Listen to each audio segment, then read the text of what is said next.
Testing, testing. Can you hear me? Yes, sir. Can you hear me? Yes, sir. Yes, sir. Just testing to make sure volume going good. Yeah, volume, everything all right on your end? Yes, sir. You look clear. Volume, everything. Look like we smooth sailing.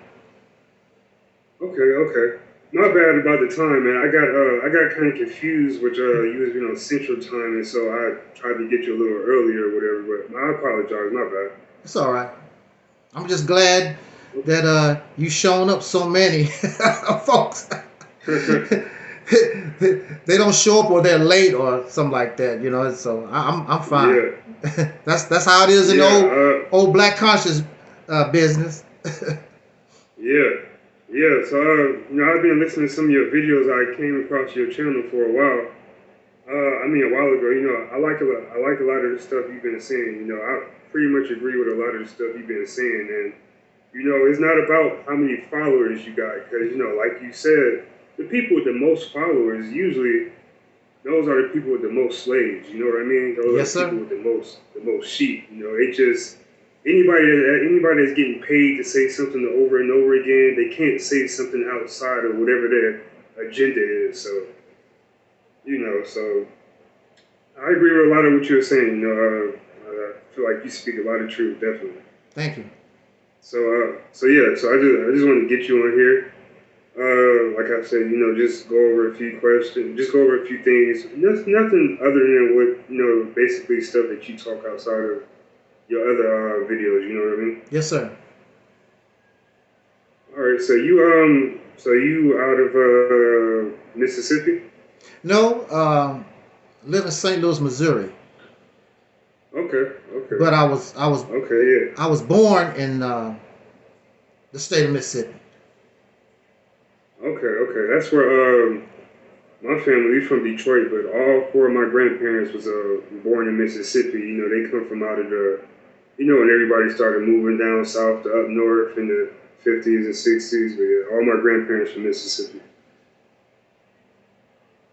Yeah, I was born in Slater, Mississippi in 1963, and I really didn't spend a lot of my childhood there.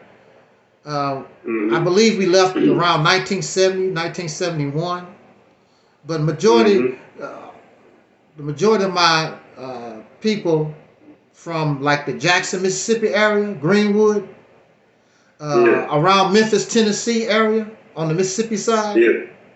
Yeah, so Mm-hmm. yeah. Then we moved to Illinois and the St. Louis area, like around the early 70s. Okay. So what about you? Like Hines County, Mississippi. That's where some of my grandparents was from. Is that around Jackson? You know, I don't know, I don't remember the counties no more, but I believe it is. Yeah. Yeah, I do. Yeah. Okay. Hmm. Okay. Okay. So let's go ahead and get to could you explain to me or explain to everybody what exactly is Operation Mississippi Exodus?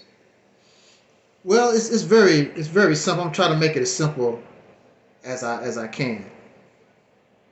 What we want to do is we want to take control of a state. Mm-hmm. Um, Not take over a state. This is not. We're not trying to be some type of terrorist organization. We want to take over America and Right. all Right. that old nonsense. Yeah. We want to take Mm-hmm. control of a state in the manner that the Republicans or the Democrats, politically, we want to take control of a state. Right. That's what we want to do. Right. If you go back and look at the works of somebody like Fannie Lou Hamer Mm-hmm. created a political party. I forgot exactly what the name was, but it was like something, the Southern Democratic Party, something to that effect. And that was Mm-hmm. that was her intent, was to create a political party that could bring political influence to that state. And also, when you look at the history of our people,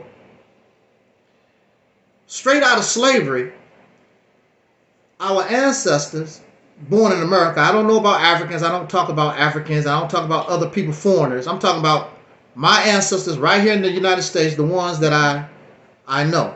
I don't know about those other persons because they wasn't here to help us. I don't know about people outside of America.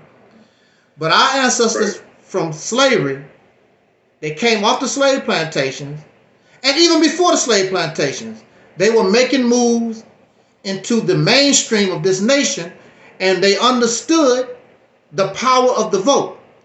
This is the reason why the Ku Klux Klan, this is why those racist organizations was formed in the South after the federal government decided, going back and forth with the South, they removed the troops out of the South.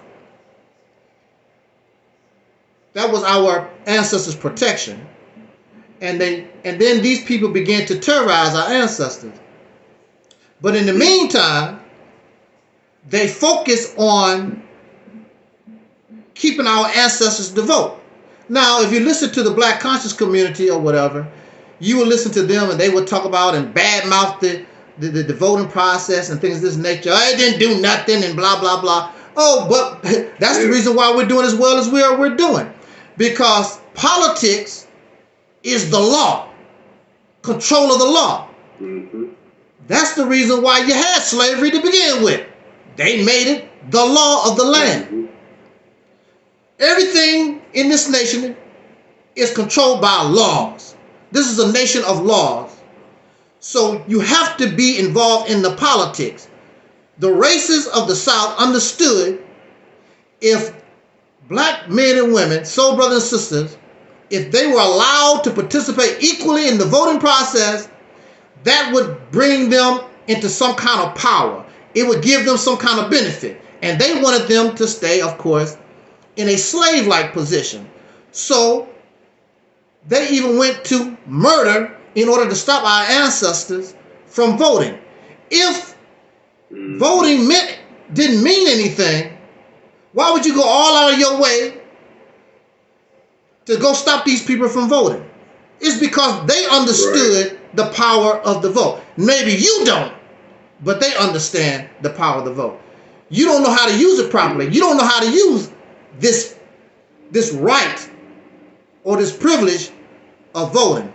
So what it is to make the Mississippi campaign, or try to make it brief and short as possible, we want to be able to take our voting power and not necessarily even create a new party. If that's necessary, that's what we must do.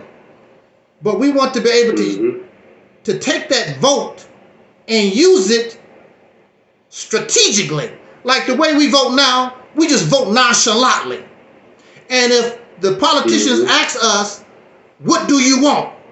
We really don't even know what we want. And we just vote because I can do that.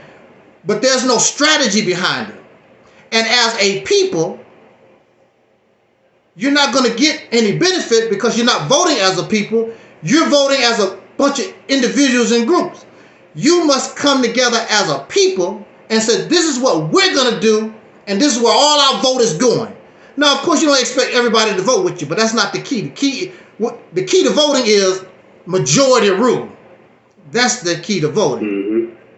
So, instead of trying to make this a national movement, Operation Exodus Mississippi is a training ground where you can pick one state, and the reason why we pick the state of Mississippi, because it's a poverty-stricken state.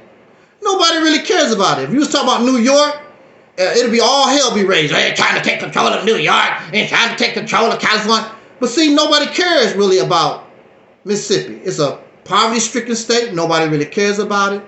So this is where those who claim that they have all this knowledge and talent or whatever, now here you go.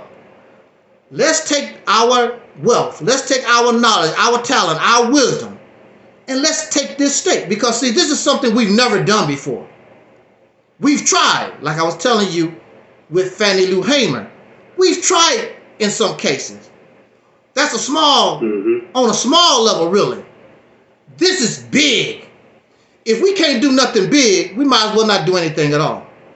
This is something big. The benefits will pay off. This is what a gambler would tell you. Most gamblers, either they broke or they don't want big, because you have to gamble big. Gamblers don't bid small. They don't gamble small. It's 30,000, 40,000, 5,000, 10,000. They don't mess with that chump change stuff. You can't go to the casino and you put $5 on the table. They look at you like you crazy.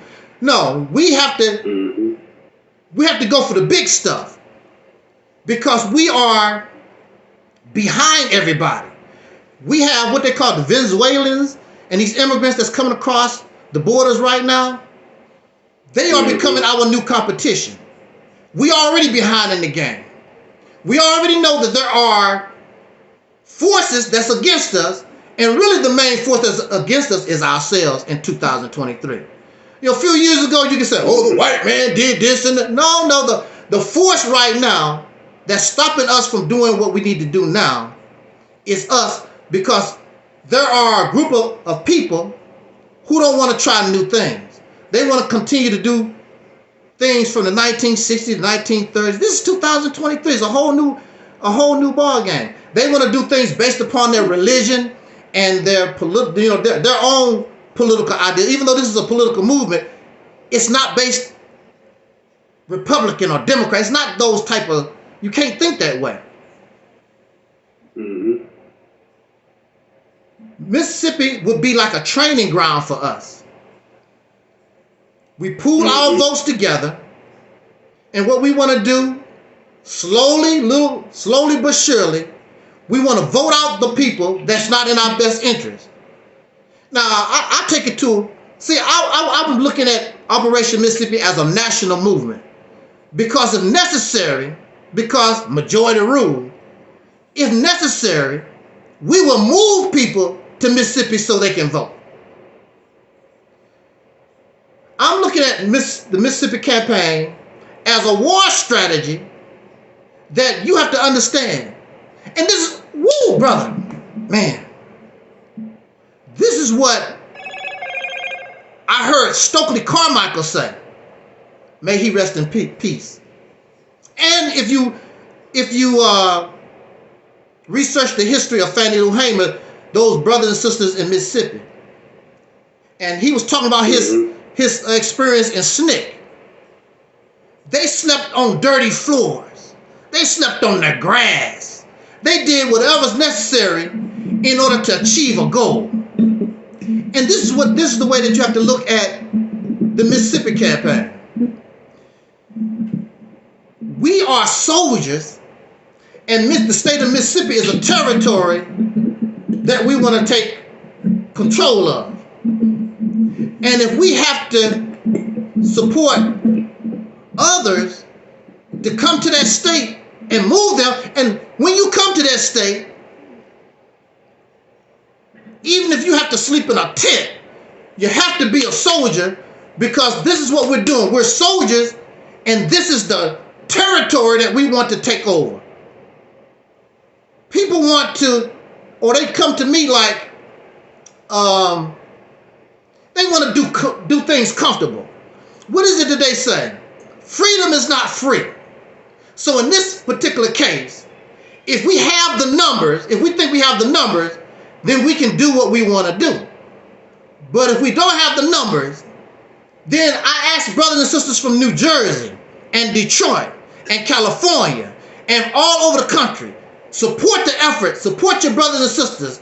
Just like we pay taxes for the United States government, for the military, we should pay for our military. But our military, the weapon is the ballot. Malcolm X, I'm pretty sure you heard of the story or the slogan from Malcolm X. He said the ballot or the bullet. Now, we're not in a position, we're not in a position to be throwing no bullets. We're not Hamas. Nowhere close. We can't even begin to throw no bullets, and our people not interested in throwing no bullet. But a lot of them don't mind going to the ballot. And this is not 1963. Now, Fannie Lou Hamer and a lot of our ancestors, a lot of them was shot, they was beaten, they was murdered going to the ballot box. Now, if you don't believe me, or blowing stuff up and trying to do something to keep us from rallying our vote, because they understand. They understand these folks trying to take control of Mississippi? Yes. Yes. Don't you know even the thought would disturb a lot of people? This has never been done. And see, you're not excluding anybody, because even the people that's non-black, that's non-soul brothers and sisters in the nation, they will understand with our agenda, even though we're doing it to benefit ourselves, and not really to benefit ourselves, but to give us the status and the rights that we should have had under the law anyway. But since the government, since we're not going to get it, or they're going to give it to us all la-di-da, we have to take this into our own hands. So we're going to get our own. So we go to Mississippi, and we're going to remove the politicians that aren't for us. Some of them may already be for us. But those who aren't, we vote them, simply vote them out. There's nothing against the law to do that. There's nothing against the law. Everything you're doing is legal. You're doing what anybody else would do. You want to vote the person that you don't like out and vote the people that benefit you in. That's what you do all over the country. That's what voting is all about. Next year, they're going to vote for a president. They're going to vote the one that they want in, the one they want out, they're going to kick them out. We're doing the same thing. And actually, brother, doing that really is the easy part. The hard part is once you establish yourself, put yourself in this position, okay, so now we control the laws, we control the different things in Mississippi. Okay, we run everything. The hard part begins because we've never done this before. It's easy. That's the easy part, to put yourself in position. But it's more difficult. How are you going to maintain? Because we're always going to have people, I want to do it this way. I want to do it that way. I want to do it. And people on the side sitting back in the cut waiting for y'all to mess up. So we have to have things in place and have to be understood. And then, of course, you're always going to have troublemakers. You're going to have people that come among you. That's their job. They want you to fail. But the hard part, or the difficult part, is maintaining. The difficult part is, what can you do?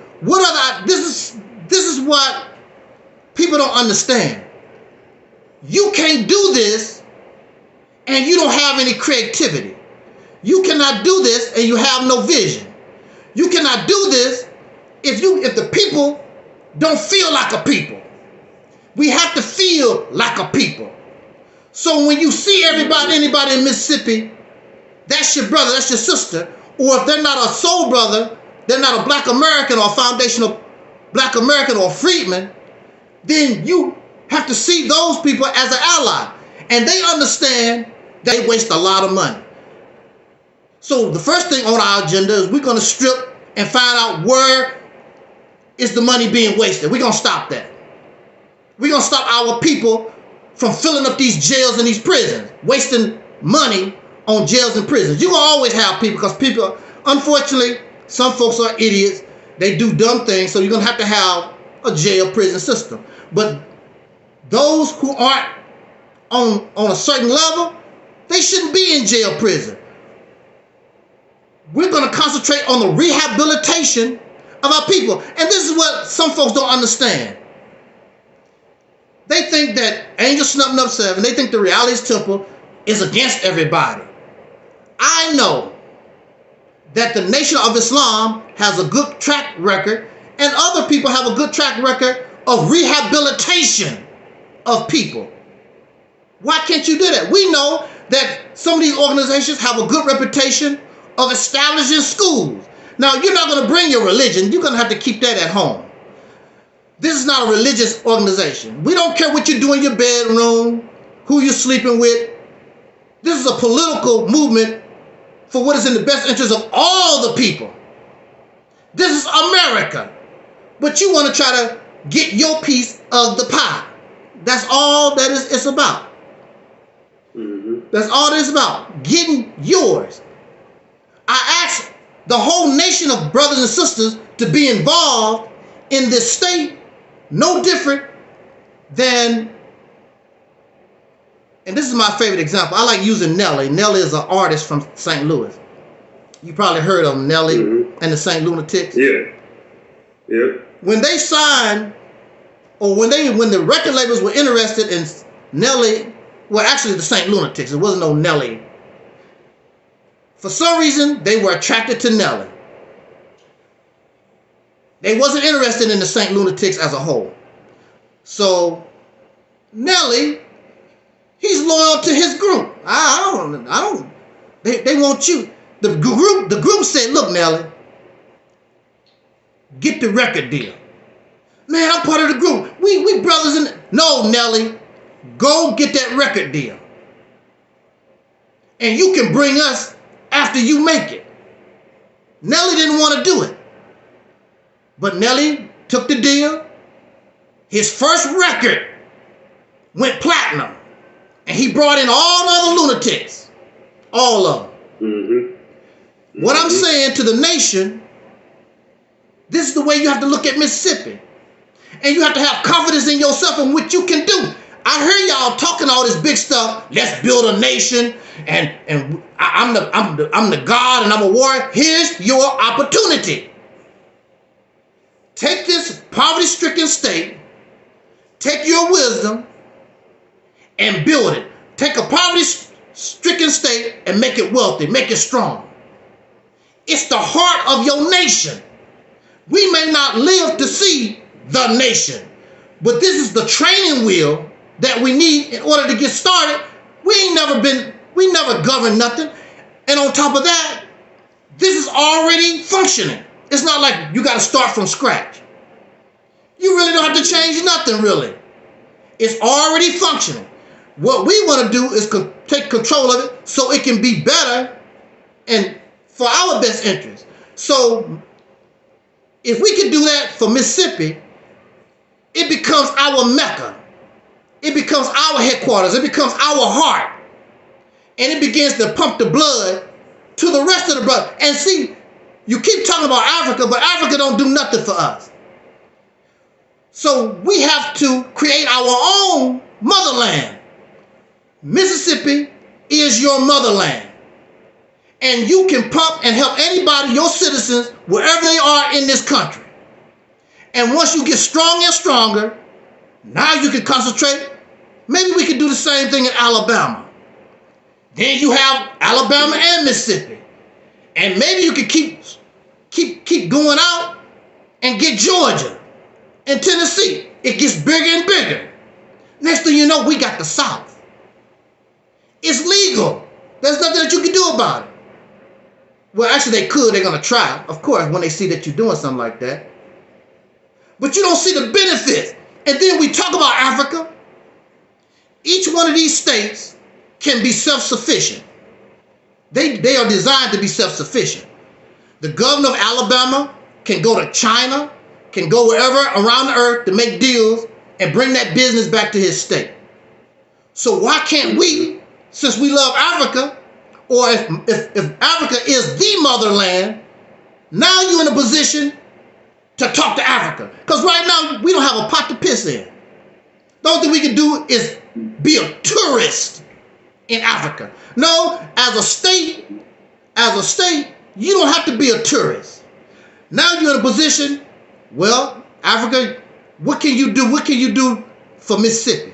And this is what Mississippi can do for Africa.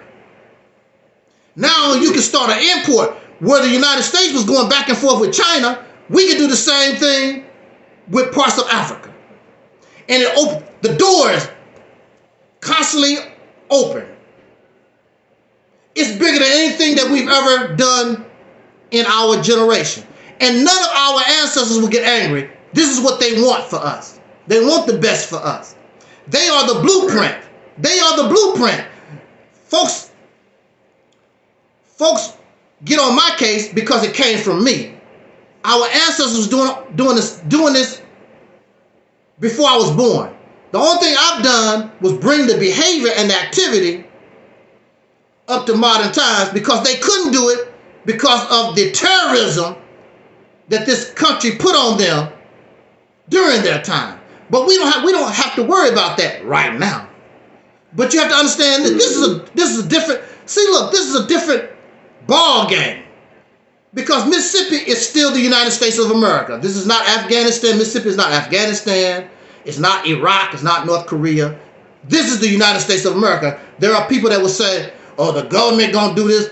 Well, if the government can do it to Mississippi, then the other states will say, well, hell, if they can do that to Mississippi, they'll do it to us too. So they limit it in how, and they have to be careful how they treat Mississippi because, again, nothing that you're doing is illegal. You're just exercising and finally learn how to exercise your right to vote to benefit you. That's all you've done. And it's never been done before. Another example I always give, as a citizen, I don't know if anybody ever heard of dual citizenship statewide. I don't know. Yeah. I don't know if anybody heard that. Why can't the state of Mississippi give a loan to a brother and sister in California, one of our citizens? How come you can't do that?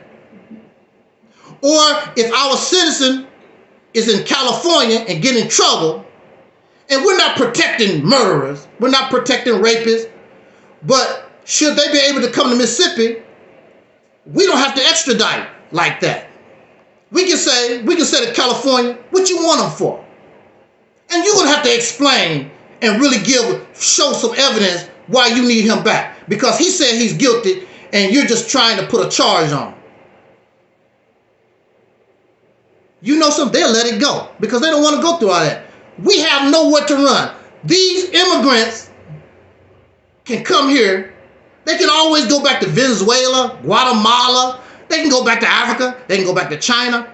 The black American, where can we go? Where can we run to? Because I know I watch a lot of crime shows, and these immigrants, these illegal aliens or however you want to call them, when they get in trouble, they going across the border, they going back home, trying to get away from the law. Where do we go? Where can we run to? We don't have a country to run to. So this is why it's important that we make our own motherland, our own country. And then we devise our own rules. And this is not nothing anti-government, because everything that you're doing is legal. You're going to get rid of all the laws in the state of Mississippi, all the things that's in the state of Mississippi that's bad for us. You're in a position to get rid of all of it. But you're not going to oppress nobody else. That's not what you're doing. You just want to go take control of this territory. So finally, after 400 years, you've created your own safe haven, sanctuary state. Just like these immigrants coming over, and what's his name, that mayor in New York, he's sick of it, but they made themselves sanctuary. Yeah, what's his name? Eric what? Eric Adams. Yeah. Okay. So. Yeah, but New York is supposed to be a sanctuary city, right? Okay. Well, when the governor, the people of Texas start sending these people to you, you want to save them or whatever. Now you want to start getting upset because there's too many of them. But the state of those people have been dealing with that for years and years and years. Hell, well, since it's so great, here you have them. Now they want Chicago is having a problem right now. All these people, they don't know what to do with them. They want to save everybody. And you can't even save your own people in this country. We have brothers and sisters. We have American citizens, including veterans, that's homeless on the street. And you grabbing these people that come from 1,000 miles away or whatever, hundreds of miles away, and you got plenty of resources for them, and you do nothing for your own citizen. That should not be acceptable. That should not be acceptable. You take care of home first. Now, if some people don't want the help, that's different. But you help your own first before helping other people. We have people barely making it. Making the minimum wage. They own these Social Security, disability. Barely making it. We need to take care of our own first. Then we can talk about them. But I would tell you, I've heard nobody bring up a activity like the Operation Exodus Mississippi campaign that can bring the benefits that I'm talking about. Because if you take control, look what you get when you take control of a state. You take control of a state, that means you control the Mississippi State Police. That means you control the Mississippi National Guard. You ain't never had weapons like that. I mean, in your control like that.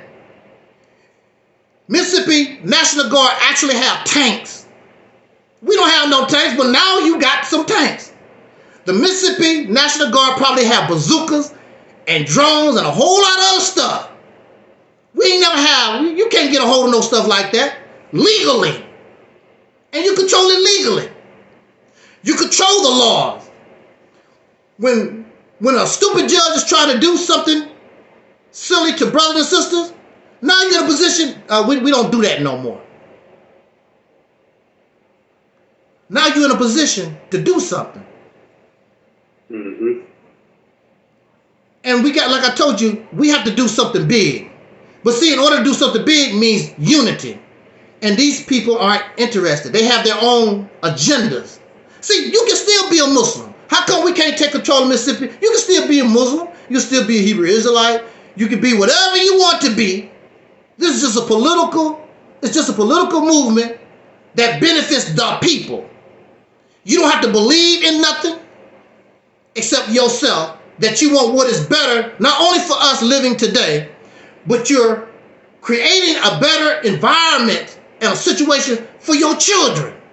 I don't have biological children. I shouldn't even care. But I do have relatives, and as an adult is responsible for children, whether they biologically or not biologically yours. So I want to help the children like Dr. King helped me. Dr. King helped my life be better. Malcolm, Sojourner Truth, all our ancestors prior to me, they helped me live better. I understand that. So now I'm sitting in their position.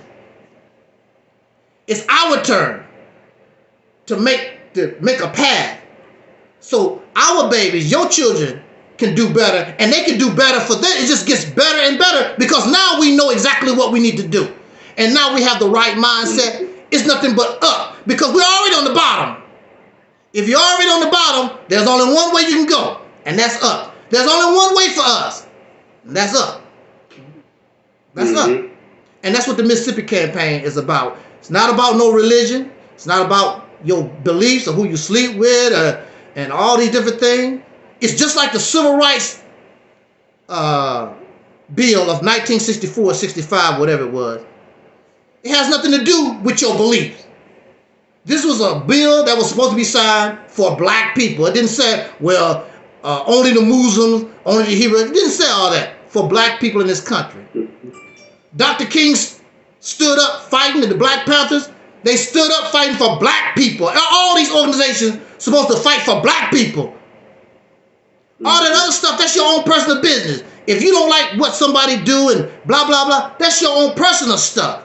It has nothing to do because when it's all said and done, when these people go around lynching folks, they don't ask them, are you a Muslim? Are you a Democrat? They don't care about stuff like that.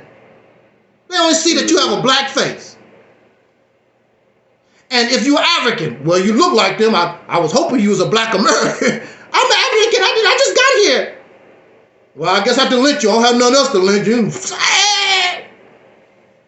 But you look, we have to put ourselves in a better position than what we've been doing. Yeah. You cannot argue with me because we've been trying to do things a certain way for the last 50 years. This generation has done nothing to benefit us since the death of Dr. King in 1968. They have done nothing. This generation has done nothing at all. They've changed no laws. They've done nothing to be. We're living on the scraps of the civil rights. We should be embarrassed because we're more educated. We have more money. Because of them, we have least obstacles. But we're just satisfied with the scraps left over from the civil rights movement. We should. I know I am. I'm embarrassed. But then you want to turn around. I'm a god. I'm a warrior. I do it. You what? Well, if you're a god and a warrior, what have you produced except some DVDs and some tapes and some documentaries and stuff like that? That's the only thing they produce. I got a YouTube channel. How does that help anybody? Except some of these YouTubers, they're making good money, on doing it. But that don't help us as a people. The foundation that we need to do is we have to become a people, because we're called a people by default. We're not a people. That's the problem. And we talk to each other very disrespectful, very nasty. You'll never become a people like that. We don't have no respect for others because we want them to be like us. No, we have to understand. See, everybody's reality is different. That's why I don't get angry and upset with nobody. Because we all have different paths that we walked. That one, he's a coon and he's a Sambo. You don't know nothing about that person. That's they are walking in the path of their reality. See, I understand where all this comes from, because I used to be that way. I used to call people coon, Sambo. I did that myself. But then I began to realize, because a brother who I really don't care too much for, but see, wisdom can come from any place. I heard the brother say, y'all talking all this blackity black stuff, but y'all use coon and Sambo. Y'all sound just racist as the peckerwood. And I heard him say that. I'm like, yeah, you're right. Those are their words. That's not our words. That came from the slave owners. That came from the slave master. Coon, Sambo. And that was for all the slaves. Pickaninny. That was for all of them. It wasn't, okay, just for you and that. It was for all of you. These people call people coons and Negro peons and all like they different. You ain't different. We all the same. All the same. Ain't nobody different. A Negro peon. When was you born in Africa? When was you born in a foreign land? You wasn't. You right here with me. You was born here, generation, right here with me. How you gonna make some fun of somebody? And how are you gonna talk about how great you are? And some of our brothers and sisters, they learn how they are millionaires in this country. Everything as far as they're concerned, I'm doing all right. I don't know about you, I'm doing fine. What are you gonna do to tell them and make them believe that what you're talking about is better when they millionaires? They got it going on. They don't need your help. And they got all this no black power, all this stuff that they talk about. They didn't listen to John Henry Clark, Dr. Ben. They millionaires and billionaires and didn't get no teachers of the Honorable Elijah Muhammad or Noble Joe Ali or Marcus Garvey. They got all their wealth and got it themselves, and then some of them don't even believe in God. So you're going to come to them and try to tell them what you have is better. They look at you like, right, right. What you got is better. I got 10 swimming pools, bruh. I got 10 swimming pools. You want one? I got 50 cars. You want one? I can go see President Biden anytime I feel like it. Can you? So it's, our attitude and how we look at things is not realistic. We have to meet people. It's like a marriage. Just because a man and a woman love each other in a marriage, they don't get along all the time. They have their differences of opinion or whatever. And sometimes it can get pretty bad. But love makes them tolerate. Love brings mercy to the relationship so that they can stay together. Love makes them be able to work through mistakes and errors. See, for us, we don't love. I hear you. I love black people, whatever. Well, why do you call them a coon and a Sambo then? If you love black people like that, why you call them a Negropean? Because they don't believe what you're talking about or whatever. Why you calling people names? Mm-hmm. Mm-hmm. We have to, if you love, then you when you love, you compromise with your wife. So you can have peace in the house. So you can have peace in the house and peace for the family. You got to be able to compromise. Because everybody is not going to like everything. People that love each other is going to have conflict sometimes. Because we're all different. But love makes us be able to have understanding. Love makes us have mercy. If I'm a Negropean, I'm not going to call you no Negropean. I'm just going to say, well, that brother, he's not thinking on my level. I'm going to have to try to find a different way to try to communicate with him. Matter of fact, why don't you shut up? Let a brother who's better at it. Because another thing is, a lot of us, we're too emotional trying to talk to people. Mm-hmm. Let the people who can do that, do that. You need to shut up and stay out the way. Because, look, during my time in Black Conscious, I seen a lot of good brothers and sisters leave and just went back to the streets or whatever. Because of how they was treated. Because we have Negroes, well, we used to be called Negro. We have persons that they have this sickness because they've never been a leader. They've never been in control of nothing. And so they mistreat brothers and sisters when they come into the forum. Mm-hmm. And people get tired of being mistreated. They say, look, our white man already kicking our ass. I'm not going to come here and let some Negroes do it. I'm out of here. They don't talk about that part. We have brothers and sisters, and this is part of the Mississippi campaign too. We have brothers and sisters who are in jail, in prison, and we don't talk about them. We're not trying to get them out. All these black power, all these millions and thousands of dollars, we have brothers and sisters that's in prison and jail right now. They don't talk about them at all. They just in prison and jail, suffering. See, that's the part of the Mississippi campaign.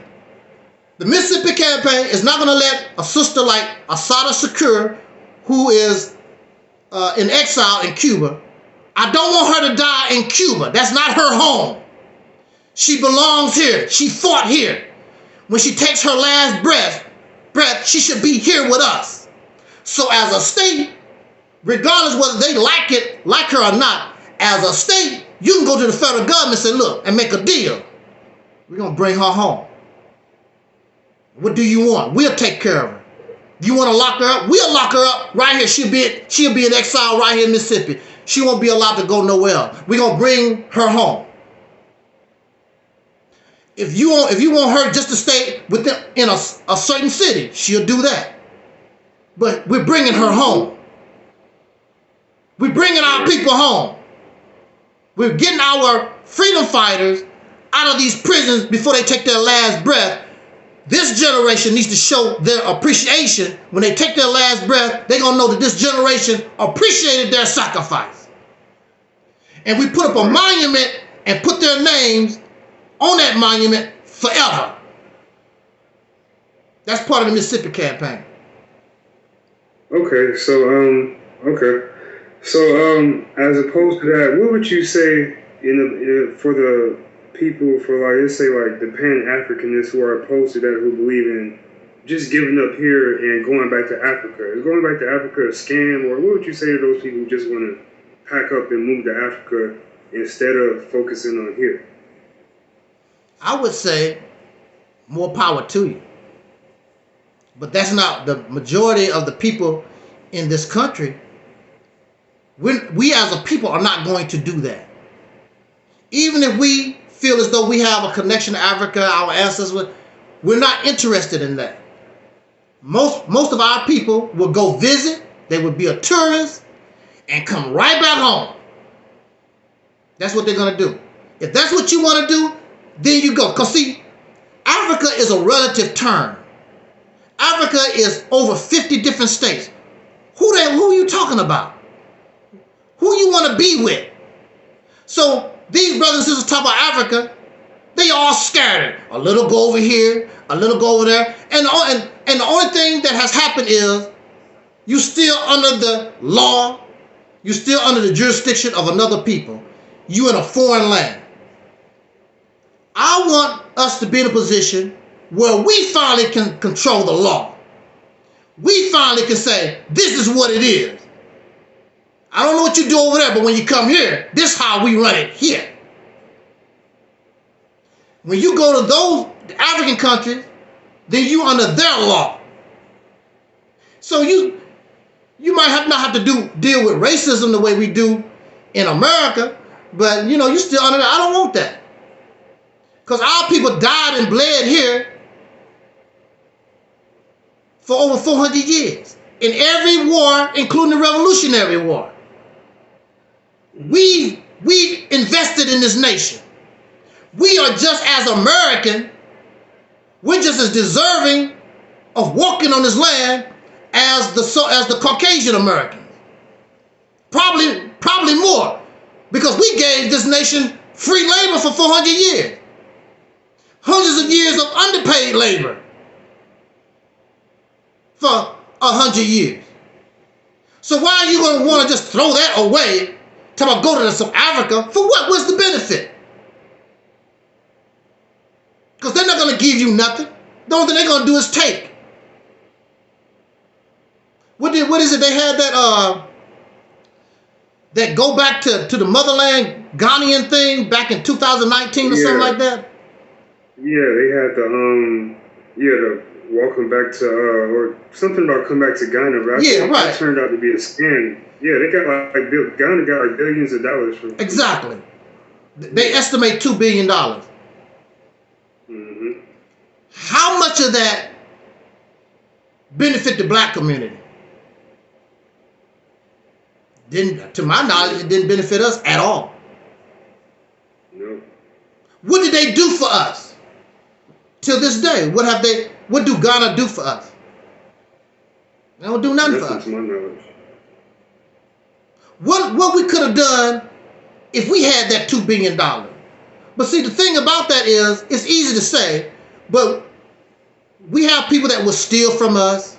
We have people that will they won't do right by us, even if we did get if we invested the $2 billion in us, they're not going to do right by us. We have enough economics in this country that we could easily fix the water situation in Jackson, Mississippi.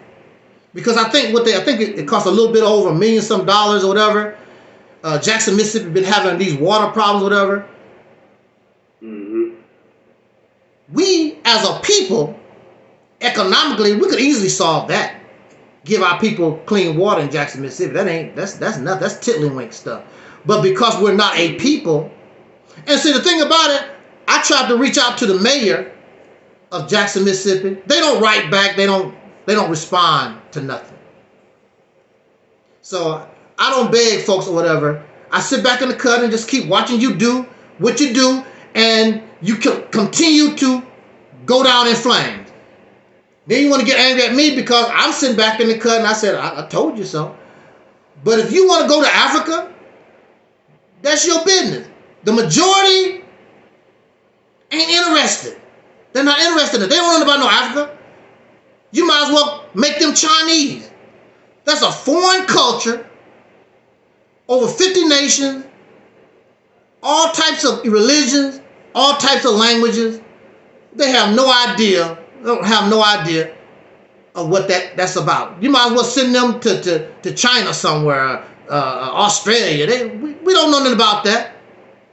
And a lot of them don't. Mm-hmm. This is the example that I give you. Like I told you, I was born in Mississippi. Our people, the majority, a lot of my people came to the north in the early 1970s. This is 2023.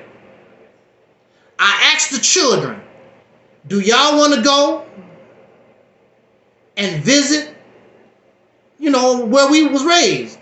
They look at me like, oh, Mississippi, I don't care. They don't care. They don't care nothing about it. They care about where they live right now. What we gonna do here, where I live right now. They don't care about where we come from. They don't care. Now, some little children might be interested in history. Like me, I want to go see where great-grandpapa and them live. Some children are interested in like that. But a lot of these youngsters, they're not interested, they don't care. So they don't care if you came from Africa. They said they'll be smoking their weed. That's cool. Habari Ghani, brother. You ready to go back to Africa? Go back what? Man, you crazy? Going back no Africa? You crazy? But your grandparents and that's them. I don't even know that damn Africa. Hey, Negro, look, Negro, hit this. They don't care. So you're not being realistic with the people. That's realistic for a certain group who have a certain mentality, which is small. The majority don't care because they don't know nothing about that. They don't know. And then, like I said, Africa is a relative term. If you're going to go back to Africa and deal with Africa, who you talking about? Who you dealing with? You trying to deal with the whole continent? That's not realistic. Because a lot of people in Africa don't even like you. And they would tell you in your face. I saw a video. And the brother and sister was buying food in the market. And they was telling them they was charging them more than the average African. And the sister was like, that's not fair. I'm an African. They said, no, you're not. They said, you white man. I'm like, wow. They know all they really care about is that you bring the American dollar. Exactly. They don't think of us as Africans. They just care about the American dollar. Why don't these go to Africa people? Go to them places that's not Europeanized. Because a lot of these places where they go to is basically Europeanized. They speak English and they try to live like Europeans or whatever. And the price to live in Africa is, it's not cheap. And on top of that, a lot of people really don't like you. And like somebody like me, I might be able to go to the Congo somewhere and I might be able to fit in if I change the accent. I might be able to blend in with them because of my physical appearance. The average black American, they know you don't look like them. Can't blend in. That's not real. So that's not realistic for us. It's not realistic. You've turned that into a religious. It's not religion, but basically that's what it is. You turn it into a religion. It's not realistic. Right. So, I mean, if that's what you feel you need to do, then do it. But I'm staying with the majority. The majority ain't going and will never go to no Africa. And the only way you can be an African is the same way that you were born again. You have to be born again. And the only way you can be born again to be an African, if that's what you think that's what you are. Me, I'm perfectly fine being a soul brother. I'm perfectly fine being a black American. I'm perfectly fine being a foundational black American. I'm perfectly fine just being who I am in this country. But the only way you can be an African, you have to take your children there, pick out a tribe of people that you want them to be with, and then their children will be born in Africa, and then generations, then they will become Africans. That's the only way. But you will never be an African. Never. Because you never was there. You never was there. You have nothing to do with that continent. You can believe whatever you want to. If you are African, then like that, then you should automatically have citizenship somewhere. Because these people, when they go home and they're black, they don't have to worry about citizenship because they citizens automatically. You ain't automatically a citizen nowhere in Africa. You got to go through the process like you an immigrant. If you are African, why do you have to go through the process of being a citizen, of citizenship? If you so African, I'll take my chances right here. And actually right here is much better. You're in a better position than those people. Those people, some of them are risking their life trying to go to Europe, trying to come where you at. It don't make any sense. But I have no problem with brothers and sisters that want to go to Africa. You know, but maybe if we do the Mississippi campaign, when you go to Africa, then maybe you can, since you're over there already, you can help us set up trade, you know, import goods and offer services since you there. So you could be like an ambassador since you're already there. So I mean, it still would be some benefit, but again, you have to look at this realistically. We as a people, and you got to look at it. It's over 40 million brothers and sisters in this country. You're not going to no Africa. That's not realistic. It's just not. Exactly. Okay, so what do you think about, like, since maybe like the 60s or 70s, you know, in the black community, it's a lot of different foreign ideologies like Muslim and Hebrew Israelites and Hoteps and indigenous Americans and all of this other stuff. Do you feel like this stuff has poisoned us and made us like a little more divisive? All of these foreign ideologies and cultures that we've been trying to take on? A lot of these things, they made their appearance in the late 1920s and 1930s. Now you have to understand this. Our ancestors basically just got off the slave plantation. In the 1920s and the 1930s, people who were actual slaves were still alive. The last known child of a slave died in 2002. The child of a slave. But in the 1920s and the 1930s, there were actual brothers and sisters who actually know what it was like to be on a slave plantation, who were still alive in their 80s and 90s, some going on 100. You have to understand, as a people, we were illiterate. As a people, we were ignorant. And we didn't know. As a people, we were oppressed. The 1920s, 1930s, whatever, somebody put up a map about the lynchings all over this country. So we had to work. I had a reverend friend. May he rest in peace. My reverend friend told me he saw his friend lynched. And if he had been made a little bit of noise, he might have been lynched too. He saw his friend be lynched. Can you imagine that? He was a preacher. He put it all in the hands of Jesus. But we have to understand that in the 1920s, 1930s, so there was a feeling among our ancestors because the only thing they knew was being an American. That's all they knew. They came from the slave plantation. They trying to be American. But they was living under oppression. So people like Marcus Garvey and others start coming out of the woodworks and began telling these stories. You know, you are God. You know, the white man's the devil. A lot of people was attracted to that. God gonna punish them for what they done to us. We are the chosen people. Here you are off a slave plantation, living under oppression, and somebody come to you with these stories like that. That attract folks.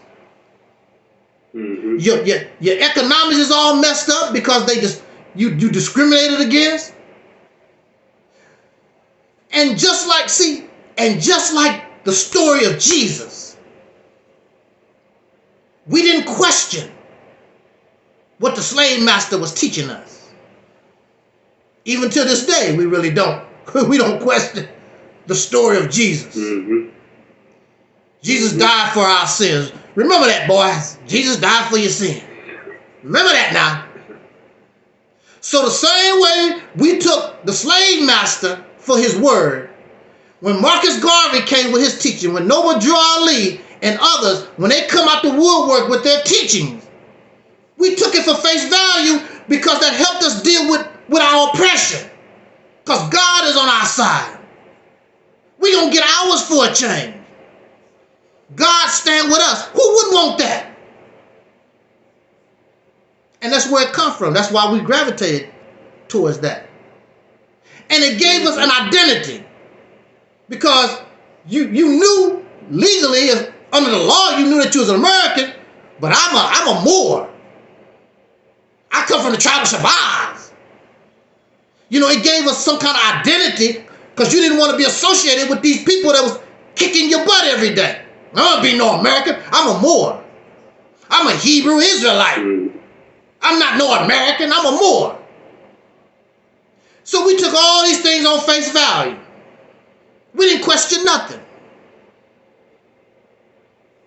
And this is not to say this wasn't a good thing. Because those teachings and that activity actually helped us to move forward. But see, it goes back to our development. When you're a baby, you drink milk. You don't eat steak. You don't eat steak and eggs. You drink milk. And you can't even walk. You crawl. So in the 1920s and the 1930s, you're dealing with a people who crawling, who don't have nothing. You're not even born. You're just searching. And so these teachers give us something, give us some kind of guidance. And that's why we was attracted to them. But as time goes on, you got to evolve, you got to grow. You can't stay a child. Just like when I talk about these religious teachings, they call themselves sheep. Sheep is known as a dumb animal. A sheep needs a shepherd, always needs something to follow. And a sheep is docile. And that's how we act. And the religious folks call themselves the children of God. You can't stay a child forever. You got to grow up. So see, this is the problem. These things won't allow us to grow. We needed those things. They helped us in the 1920s, 1930s, 1950s, whatever. But we got to continue to grow. If these things don't allow us to grow, then we need to let them go. They're holding you back. They're keeping you in the crib. That's one of the words that we used to use in the 1970s. They're keeping you in the crib. And what is a crib? A crib is where babies sleep. They won't let us grow. So here we are in 2023, still thinking, still doing, still trying to act like it's 1920s, 1930s. The teachings don't, the teachers don't, well, it's maybe not really the teachings. Our understanding of the teachings don't allow the people to grow to their potential. You're still on the baby bottle. You're still on the Similac. It won't let you grow. So here you are in 2023, and you can't even replicate what Marcus Garvey did. You can't even replicate what Noble Drew Ali or any of these other people from the 20s and the 30s done. You can't even replicate it. You're more educated, you have more money, you have social media, and you can't even replicate. And they were babies. A lot of those people in the 1920s and 30s couldn't even read and write. And we, educated, we read lots of books, you know. We love books. I'm getting 2 bookshelves. I might put some books behind me. I'm real smart. I read a lot of books. You know, a lot of brothers, they come on video, they make sure you see all their books. Yeah. I'm very smart. I read a lot of books. Look at your condition. You're reading a lot of books, but they're not doing nothing to change your condition. You still in a worse shape. Matter of fact, even this Caucasian man, this Jewish guy, Tim Wise. Tim Wise say the black community is in a worse shape than it was during the time of Dr. King. This is coming from a white Jewish guy. So what does that tell you? What does that tell you? And unfortunately, I was in denial. But I started thinking about it, but I was in denial, and I was hoping I was wrong. But I began to find out and began to learn that people with this mindset of black conscience, the Pan-African mindset, the Nation of Islam mindset, the more scientific mindset, and the Kemetic mindset, and Hebrew Israelite, and the list goes on and on. They are against our unity. The very ones that's talking about black unity and black love, they are the ones who really aren't about that. And you see them. They're not even unified with each other. All of them are doing their own thing. All these go back to Africa groups. They're not trying to go back to Africa. He trying to go to Africa his way. She trying to go back to Africa their way. All of them. There's no unity among them. And their leadership know that that stuff is not going nowhere, so they use their followers just so they can live good. A lot of these leaders of these different YouTube channels and these different movements, the leadership, the one who's running the show, they living in mansions, driving these fancy cars and all this kind of good stuff. Mm-hmm. They ain't going nowhere. And I began to notice that. When I was in the Nation of Islam, we had an interdenominational meeting. I love that meeting. Everybody was there. Moors was there, Israelites was there, Christians, atheists, agnostics. Everybody was there. It was a real good meeting. Minister Farrakhan talked. That was a real good meeting. And we got back to the mosque about 9, 10 o'clock, and we had an after meeting. And I'm like, I was fired up. I'm like, that's good. Black people really getting together. Oh. Huh. I got back to the mosque, and in the after meeting, the lieutenant got up before the Fruit of Islam, the FOI. He said, do you see how the people want to follow us? They're waiting on us. We're their leaders. I'm like, that ain't what I got from the meeting. I thought we was all there together. You know, all of us work together to come up with a solution. Brother, the people are thirsty for us. All of us need to become ministers. All the brothers and sisters gonna come want to follow us. That ain't what I heard. What meeting you was at, man? A lot of them, that's how they think. Just like that. You are a sincere brother, and you thinking that you're trying to unite with somebody, and then they go home, they go behind closed doors. You see that MythDetector brother? He ready to follow us. He right there. He want to come. He want to come. He's looking for our leadership. That's what they do. That's what they do. But that's not what you was about. You was there sincerely looking for brotherhood. How can we sit together and solve this problem once and for all? But that's not how they think. You're going to be a Pan-African. You're going to be a Hebrew Israelite. You're going to be a Moor. That's what it's all about for them. They're not about the people. Because realistically, the people are not going to be those things. But realistically, the people are going to be American citizens. That's realistically. That's what they're gonna be. And that's what your happy ass, whether you like it or not, that's what you are. You can call yourself a Muslim or a Kemetic, or you can call yourself anything you want to. When your happy ass go to the airport, American citizen is there. When you go to the other country, they're gonna identify you as an American citizen. Oh no, I'm a Moor. Well, you need to take your Moor ass back where you come from, cause apparently you got a counterfeit passport or something. Cause we don't know nothing about your nation. You need to go somewhere else with that. Matter of fact, you might get in trouble for that, for some kind of fraud. What kind of, you a Hebrew Israelite, citizen of a Hebrew nation? What the hell are you talking about? Because you have to be sovereign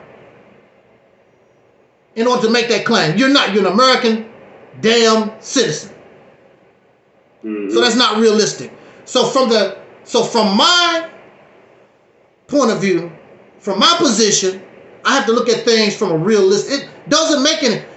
I mean, I love the thought of those things, the thought of our own nation, and where everything is beautiful in our own way. I'm into all that, but it's not realistic.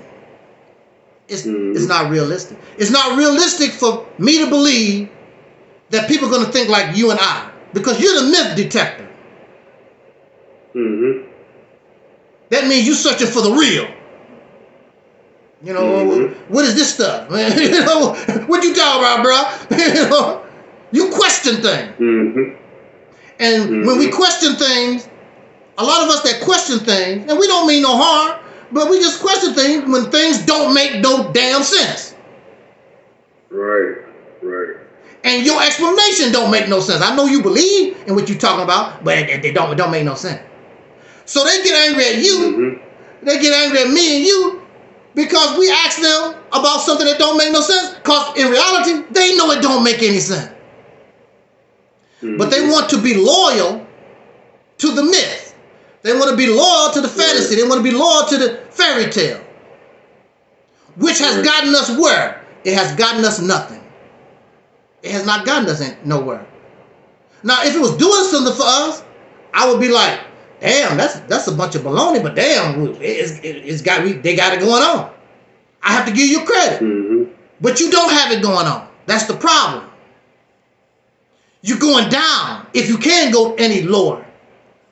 You're going down and you stay down. 50 years of this stuff. Okay, how long has YouTube been up? Since 2005, I believe. Then all the black conscious, all this black stuff started coming or whatever. And YouTube, we've been on YouTube since 2005. What has it done for us? It has done nothing for us. A lot of people, before monetization, a lot of people used to come on YouTube, I'm smarter than you. That's what it was all about, because money wasn't involved. They just want to show, I'm smarter than you. Look at all these books. I know I'm smarter than you. How many books you got, Mr. Myth? How many books you got? I've been reading books for 35, 50 years. That's what it was about. But now it's about the money. It's about the subscribers. I got 500,000 subscribers. I got. That's what it's all about now. And the people accept that. A lot of people are. I mean, folks just don't know any better. They just don't. That's why I don't get upset. I don't get angry. They just don't know no better. They're not like me and you. I've always been a person that questions things that don't make any sense. I've always been. I don't know what's wrong. Like I've always had a problem with religion. Even when I was a Christian boy, I always had a problem. But I just didn't know what the problem was. But I always knew it was a problem. But I went to church, praise Jesus, and then I was introduced to the teachings of Elijah Muhammad. That sounded better because Elijah Muhammad, they was talking all that black stuff, and I like hearing that. And black man, the white man's the devil. I'm like, whoo, yes, I like that. I love that. You know, so, you know, but what has it done? Make you feel good. Make you feel good. And again, it has brought us some benefit. It has brought us some type of success. but it has not solved our problem. We are in a position of like a dog chasing its tail. We're just going round and round. We'll never be able to catch that tail. We just round and round, round. I, brother, am sick of this. We need to stop this once and for all. We need to stop this. We need to stop this tail chasing. Stop, straighten up. Now we need to move forward. Religion itself is a dog chasing its tail. How long have God and the devil been fighting? What, for the last few thousand years? Like, damn, that's a long fight. Mm-hmm. When you go to most fights, round 1, round 2, they last for whatever, that's the end of the fight. The devil and God been fighting for 1,000 years. No end in sight. Like, God damn. It's like a cartoon. Right. Batman been fighting the Joker since the 1930s. Superman been fighting Lex Luthor since the 1940s. Popeye been fighting Bluto since the 1930s. Tom and Jerry been fighting like, damn. It just goes on and on. That's the cycle that we're in. Brothers and sisters, ain't y'all tired? Ain't y'all tired of this?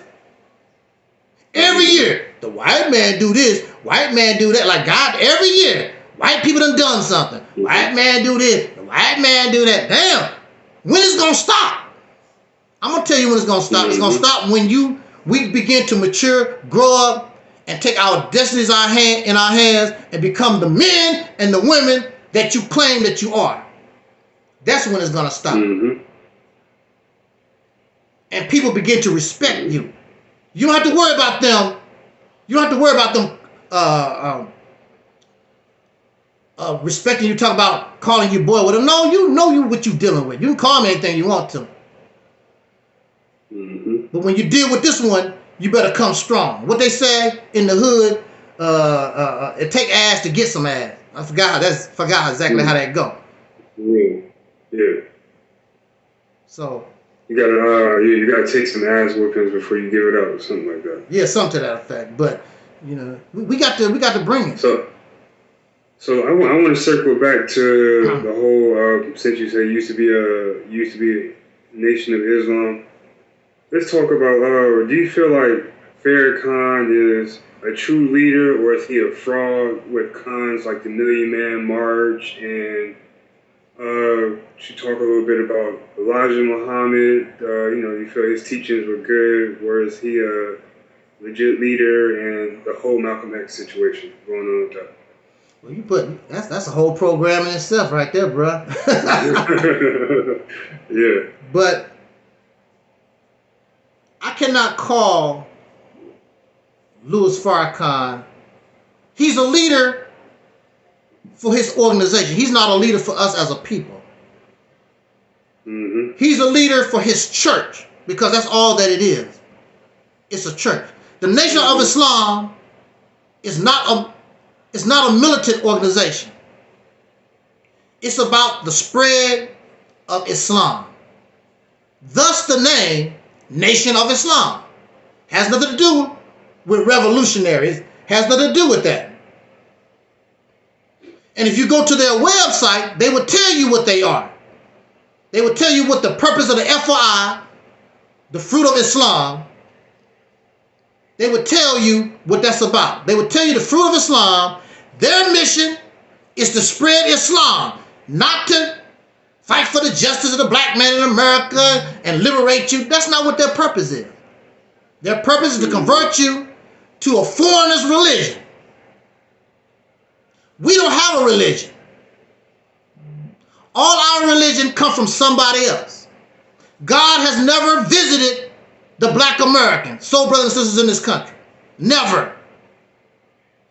Our God is Allah. Allah does not origin in Mississippi or Alabama, Tennessee, or West Virginia. Allah origins in the Middle East. We ain't never been there. Some sucker got on a passport, came to America, and brought that to us. Mm-hmm. Jesus is not American. Jesus comes from the Middle East. And I don't know how the slave master got it, but he got it, then the slave master gave it to us, blah, blah, blah, blah. All our religions, all our beliefs, all our spirituality, none of it is self-discovered. It came from some kind of foreigner somewhere. It's their stuff, and we believe their stuff. We never talk about how God revealed him or herself to us because they never done. We get the leftovers from some other people, and they tell us who God is. Why God can't come to us? Either God don't like us or he don't exist. One or the other. I say. It seemed like it's cool. Yeah, go ahead, bro. It seemed like you're always talking to people. It seemed like you're always talking to people in the Middle East. Yeah, in the Middle East. I've never. When you gonna come to Jackson, Mississippi, God? I will rent a hotel and set up the meeting, God. You can come to Jackson, Mississippi and talk to us. God never talked to us. Always sent some sucker from overseas. We ain't never been there. And then when you look at the Bible and Quran, they have these European names or Arabic names. Like, what's up with that? Why is God always coming to these Middle Eastern folks? Can't never talk to us. I'm not into that. But Farrakhan, his purpose, well, first of all, the reality is Louis Farrakhan was broke. That's the reality of it. After the Nation of Islam fell or whatever, he was broke. He was a washed up musician trying to get back into entertainment, but you know, you've been out there for so long, nobody don't care about you like that no more. And you know, he was washed up or whatever. And his friend, Bernard Kushmir, hey man, you know, hey, we ain't got nothing to lose. Why don't we try to rebuild Elijah Muhammad teaching? Because they knew that there was a lot of people who wanted to see that come back again. I know in my neighborhood, the people was happy to see the brothers back with the bow ties and stuff. I mean, we was real welcome in the 1980s. People was happy to see, y'all back. I'm like, okay, we back. You know? Cool. Farrakhan used that because he didn't have no choice, because that's all that he knew. That was his hustle. And I mean, you don't blame him. I mean, he took advantage of his oratory, his charisma. You know, he's the charmer. He used to call himself. He used to call himself the charmer back, you know, in the day when he was a calypso singer. Yeah. You can find him very charming. He used to laugh about it a lot. He's very charming. He even got my mother. My mother don't like nobody. I like Farrakhan. He's all right. Because he's charming. Very charming soul. And when you listen to him, he's a great orator. He's wonderful. And especially when you got all that religious God stuff in your head and the way he be talking. And God and the black man and the blah. You be like, yes, Farrakhan, how much money do you want? Like any other preacher. But he's a preacher. He's not a revolutionary. Matter of fact, to my knowledge, he's never really hung out with revolutionaries. Unlike Malcolm X. Malcolm X, as you know, he hung out with people like Fidel Castro and a lot of people that was actually fighting these races. Louis Farrakhan has never done that, except I think the closest he ever come to, I think, was Muammar Gaddafi. Probably they was friends or whatever. And Farrakhan shut the hell up when they start dropping bombs on Muammar Gaddafi. He don't want none of that action. I noticed that. I noticed that after Gaddafi went down, you ain't hear too much about him and all that military stuff. He got real quiet after that. I don't want none of that. Get all that. But he's a good preacher, and Minister Farrakhan is a good motivator, but he has no vision. His vision is something that's outdated, what he got from the Honorable Elijah Muhammad, and he really don't even know how to apply it. See, this is the thing about knowledge also. It's good to know about a lot of things. But if you don't know how to apply it, it don't mean nothing. It means nothing. Like you said, I'm the black man is God. That's good knowledge. That's good to say. How do I apply that? You, black man and God, and you waiting for food stamps. Black man is God, and you don't control no resources. You still under the foot of another man. But you God. How the hell you God? Yeah, so I used to, I wouldn't say I used to be a whole part of the Nation of Islam, but I went through the classes, you know, where you got to sit in there, then, you know, you got to write the letter in cursive to, I went through that, then I passed, but, you know, I kind of left the class because, you know, they was asking me to, like, repeat the lessons and everything, and I asked them, the Supreme Captain, I said, how can a black man be God when we this and that, and the Quran said only Allah is God? They got quiet. Then they was like, oh, "Don't worry about that." They was like, "Don't worry about that. We just gonna give you a little milk right now. We'll answer that later." Yeah, like, that sounds like. Tell me now. I don't want to leave. Yeah. Well, yeah. I left after that because you know they couldn't answer that question. So I left after that. Then I feel like they was being secretive, talking about some give you a little milk now. So I left. Well, a lot of questions that's being raised now, they didn't have to deal with back in the past. Because like I said, our people was illiterate, they was ignorant. They just took things on face value. But now we live in the age of information, and it's a whole different ballgame. A lot of people not going to take things on face value. They want to know, because certain things don't make any sense. It don't make any sense. Mm-hmm. The Nation of Islam called the white man the devil, but their God is supposed to be a half-breed. He's half-devil. But they justify, well, his mother, she's white, but she's a different kind of white. You know, she's still a white woman. Well, what you mean she's a different kind of white? They try to explain it. How do you explain that? Yeah. And the image of Master Farah Muhammad is no different than white Jesus. At least the Christians that put white Jesus on the wall, they have all different kinds of versions of white Jesus. The Nation of Islam have this only one picture of Master Farah Muhammad. One. And it's not even a picture. It's a painting. I'm like, they didn't have no cameras in 1930s? Well, the FBI got pictures of Master Farah Muhammad that they don't want to claim. And they got lots of pictures of Master Farah Muhammad. The FBI and the Detroit Police Department. That ain't Master Farah Muhammad. How do you know? Yeah. But there wasn't a lot of questioning. There wasn't a lot of questioning of these teachings until recently, until the age of information, because now you don't have to go to the library. You can just sit back on your computer and Google a whole lot of stuff up, a lot of basic stuff up. You don't have to. You don't have to even go to the library. And I debunk, refute them all the time. I said, yeah.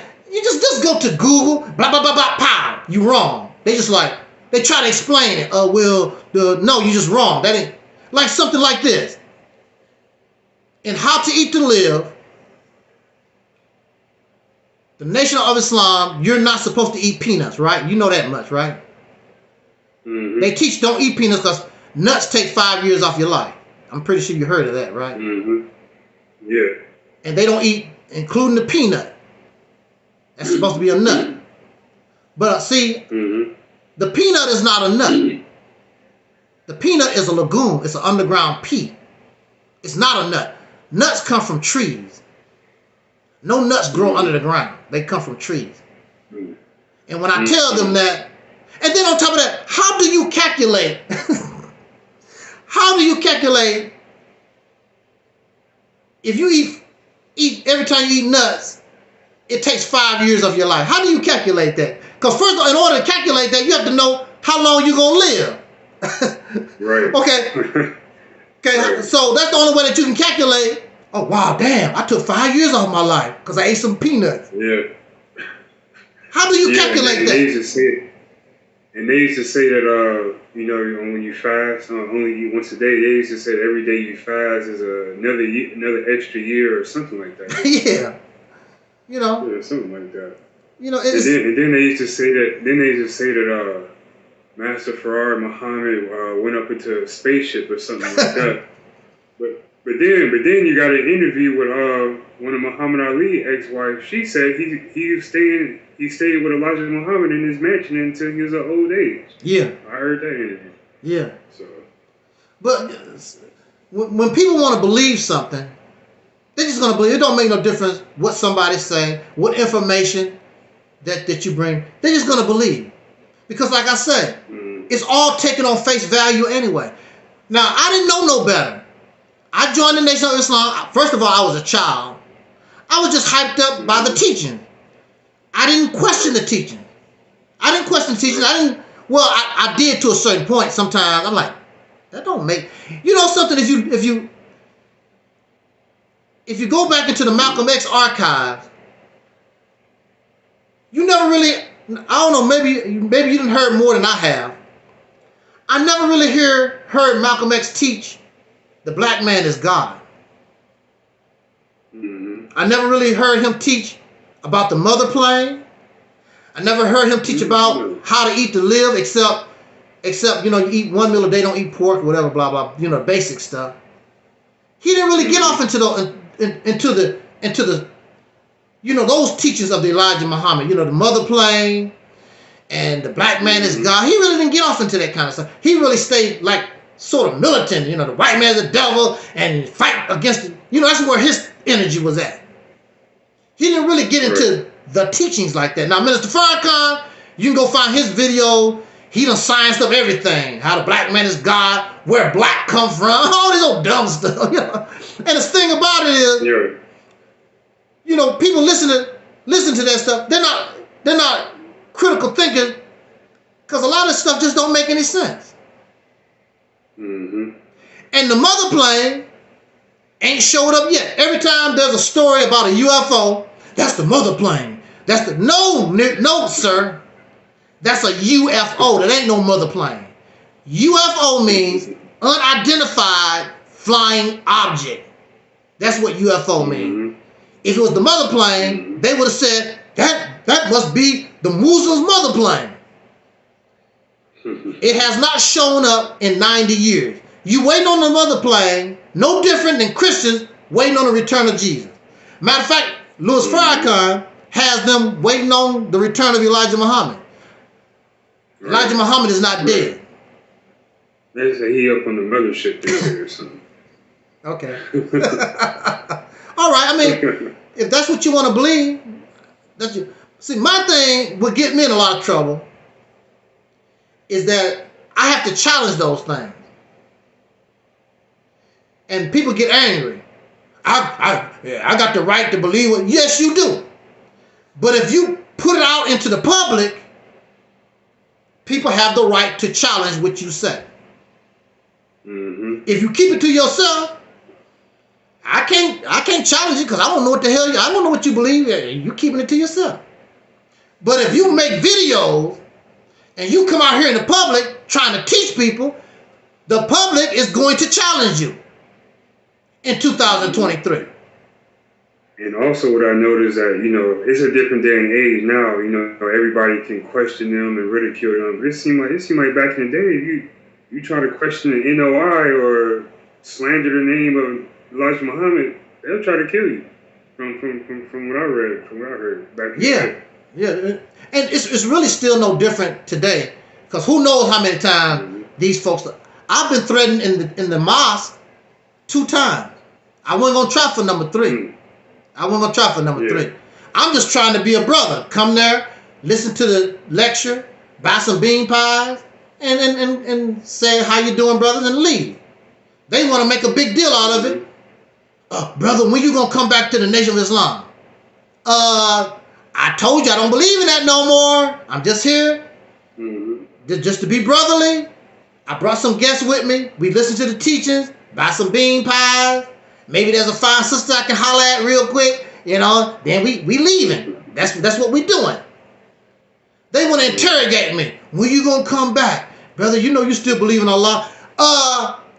Didn't I tell you? Didn't you understand the words coming from my mouth, sir? I said, I don't believe in that no more. And sometimes I still dress like I'm a Muslim. I have my bow tie. I have my FOI lapel pin and things of this nature. And I remember I went to the mosque one time, and one of the brothers said, well, since you don't believe in the teachers no more, you don't deserve to wear that lapel pin. You know, we should take that from you. I'm like, oh no. Oh, here we go. I said, oh, no. I said, look, first of all, bruh, you try to take my lapel pin, we going to have some real big problems here. Now, if they gave me that lapel pin, no big deal. There you go. I would have gave it back to him a long time ago. I paid for this. The Nation of Islam didn't give me nothing. I was with Louis Farrakhan for 9 years. Didn't even get a free ink pen. The best thing I got out of that was some burnt up bean pies, and they had me sleeping on pickle barrels. They didn't give me nothing.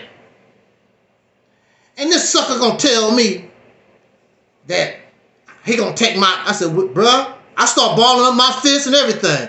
It's gonna be some big trouble up in the house of God today. May Allah be with whoever. Because you ain't taking my pen. Because I paid for it. I paid for this tie. The Nation, Farrakhan don't give you nothing. All those suits, those overcharged suits that them brothers be wearing, Farrakhan don't give his people nothing. Absolutely nothing. You got to go in your own pocket and buy all those pretty suits that the brothers be wearing. I ain't talking about I'm not talking about just a regular suit with a bow tie. I'm talking about those FOI uniforms. You got to go in your own pocket. I don't know how much those uniforms cost. They're not cheap. Farrakhan don't give you a dime. Nothing. So what is Farrakhan doing with all the money he get to fly jets out of town, out the country, and all the money from the Million Man March? What is he doing with all the money? Well, it goes back to who he is. He's just a preacher, and he's incompetent. He's an incompetent person. He's just a preacher. You get the money, and wherever the wind blows, basically, and nobody holds him accountable. So the money can just be messed. It's just like the government of these states. Who is keeping an eye on the states, how they spend, or even the federal government? Who is keeping a check on how they blow the money, what they do with taxpayers' money? So he's not held accountable for nothing. He even kissed the white man in the mouth, and they didn't say nothing about it.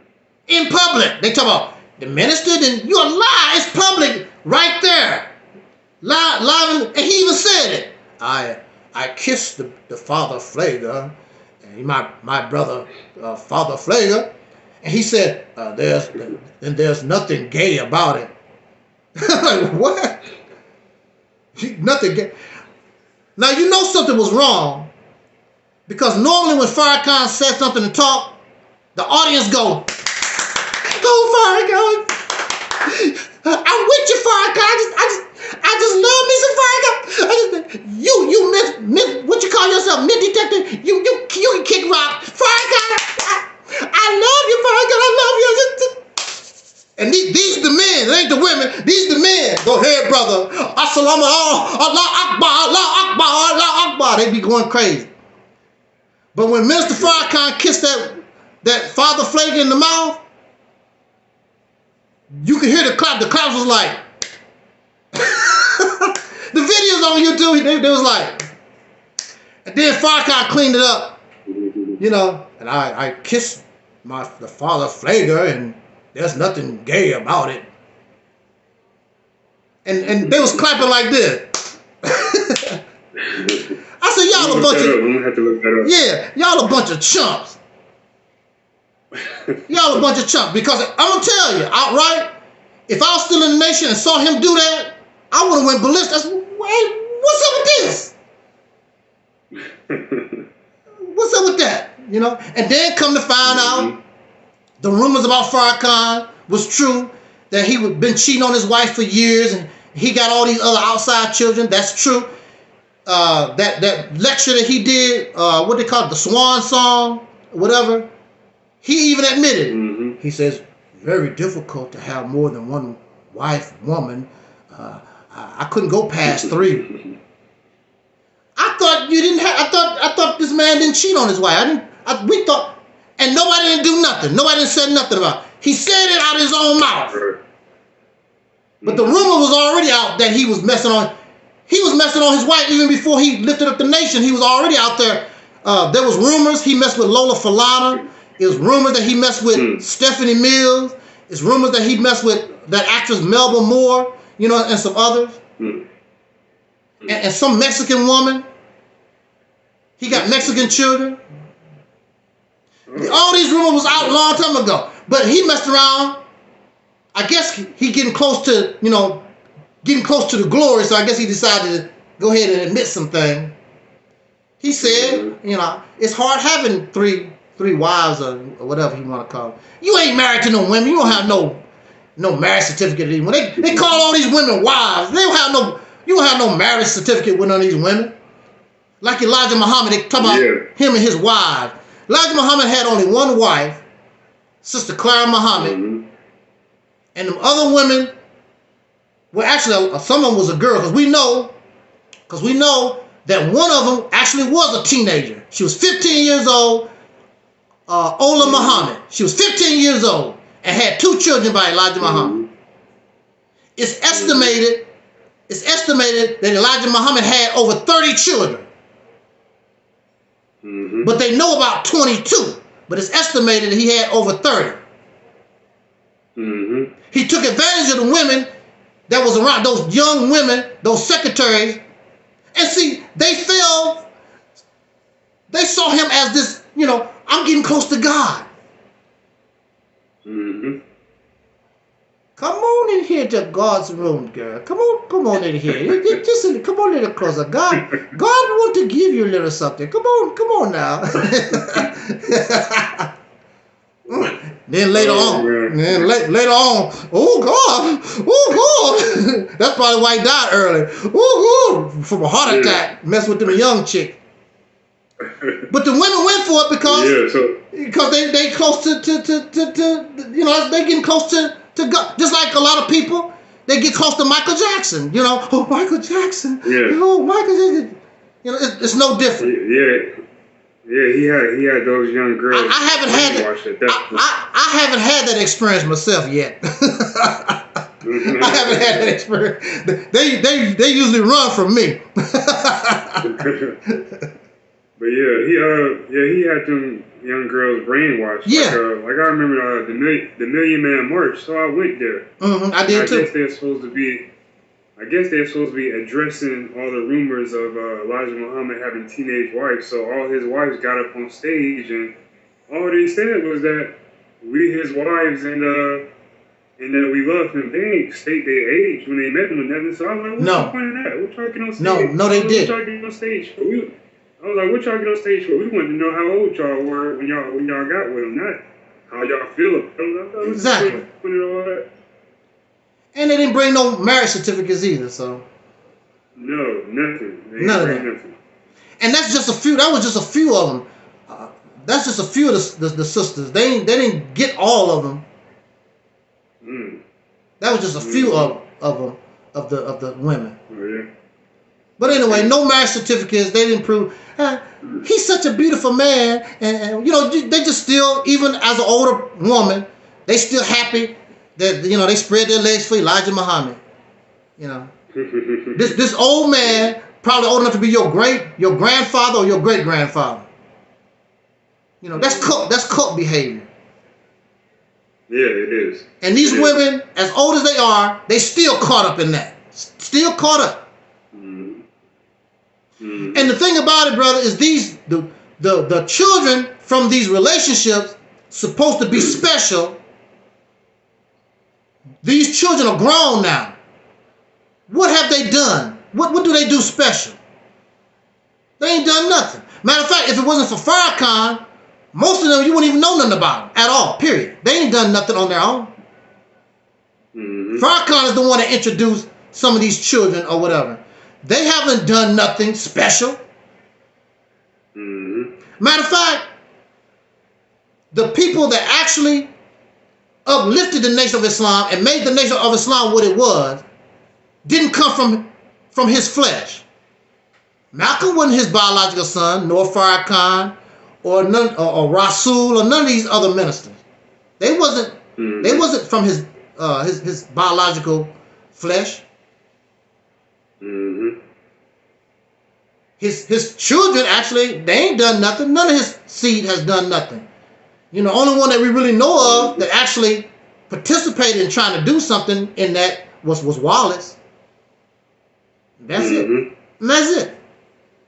You don't get nothing from. There's nothing special about his sperm. Another thing I noticed, a few people have brought up.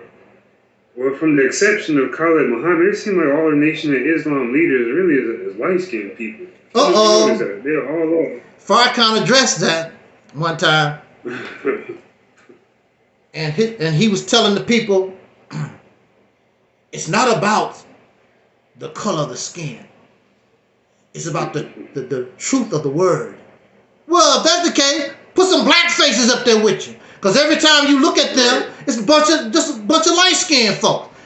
It ain't no different than what the slave master did on the slave plantation. The slave master gave the light-skinned folks the position of preacher and teaching the word. And the darker ones always was the follower, always was the listener. Same thing. On the slave plantation, the white man ran the slave plantation. On your plantation, the light skin or the white man still continued to run the plantation. Dark skinned people, you talking about how the black man is God, but nobody what I know. I know I can't control, I don't know nothing about, I barely know about politics for real. I don't know about a lot of this stuff. A lot of these brothers and sisters are experts. So I know I can't do this by myself. And I know even the little group that I could get together, we couldn't handle it. It's too much of a task. This is a big task to take on. Farrakhan cannot do it by himself, but he won't allow others to participate because it's all about him. That's why it's stuck where it's at. It has not grown. And when he died, that's the end of it. That's going to be the end of it. Because it's all about him. It's supposed to be about the teaching. It's supposed to be about Elijah Muhammad. But really, in reality, it's not. It's about him. When he go, people are going to say, well, Farrakhan is gone, you know. Why you don't go to the temple like you used to? Well, Farrakhan ain't talking, you know. I really don't like them other brothers, you know. That's because it's not about the teaching. It's about personality. If it was about the teaching, then whether Farrakhan talk or don't talk, they should still get the same support. But that's not what's going to happen. When Elijah Muhammad died, that was the end. It went down because that's what it was all about. And Elijah Muhammad could prophesy that because he understood the mentality of his people. But at the same time, Elijah Muhammad did what he did to Malcolm. Malcolm was the best example of what you should have been, because Malcolm was a self-thinker. Malcolm was able to go on his own. Malcolm had a vision. That's what you need to continue to move forward. But they didn't like Malcolm. They wanted a zombie. So they got rid of Malcolm, brought in Farrakhan, the perfect zombie. He's just going to be the perfect parrot and, you know, whatever. And you see what happened. And what Farrakhan built is not the Nation of Islam. What Farrakhan built, nothing but a regular, same, nothing but a church. Nothing but a church. Mm-hmm. Put on your boat. Because I was in it. And I'm like, all thing I do is it's like going to church every Sunday. Put on a tie, put on a shirt, put on a suit. Go hear the lecture that I've heard hundreds and hundreds of times. You ain't saying nothing damn new. I'm an FYI. When we gonna have some action? When we gonna break some bones, kick some butt? When we gonna do some action? Never do. All I do, want a bean pie, my brother? Want a Final Call newspaper, my brother? Will you come to the mosque and listen to the Mr. Farrakhan, my brother? That's all I did. I'm like, this just going to church. This is boring. Mm-hmm. And they always talk about the teaching. Yeah, and it wouldn't be so bad, but the teachers aren't producing nothing. Where is our hospital? Where is our clinic? Or where is our barbershop? It's not producing nothing. Mm-hmm. So for me, it's time for me to go. I got to go. Mm-hmm. And then a lot of brothers don't have no respect for nobody. They want to talk to you crazy or whatever. And I'm like, not me, bruh. It's best for me to go because I'll knock your block off. You don't talk to me that way. Mm-hmm. You don't talk to me that way. I don't G for that. My mama don't talk to me that way, so I doubt I won't let you talk to me that way. No, it ain't happening. Mm-hmm. So I got to go because somebody gonna get hurt. Me or you, somebody gonna get hurt. And I didn't like how they was operating things because I'm out here telling the community we gonna do this and how great the community gonna be. We can't even do nothing for ourselves. I said, how the hell we gonna change the community? We can't even do nothing for ourselves. Hell, I was basically working for free. They didn't pay me nothing. Mm-hmm. They didn't give me nothing. I basically was almost working for free. A lot of these old black organizations, they don't pay nobody nothing. Mm-hmm. They'll pay you little or nothing, or a lot of brothers and sisters work volunteer. They work for free. They don't give you nothing. Mm-hmm. And be taking in hundreds and hundreds and hundreds of dollars and can't give you nothing. Mm-hmm. And brother, I was a teenager. I never had a job. I just come out of high school. I ain't have nothing. They didn't give me nothing. Mm-hmm. I had to hustle the best way I could. So, no, Farrakhan and all this blackity black stuff, it is not good for us. Not because I say so. Time has shown. Time, not me. Time has shown. It's no good for us.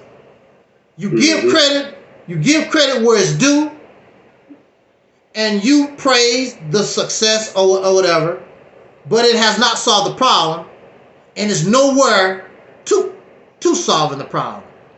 We are in this never-ending cycle of Tom and Jerry, and we should be sick of it. We should be sick. You should be sick of calling yourself a man, and the reality is, you know that your children know that everything they get comes from the white man, directly or indirectly.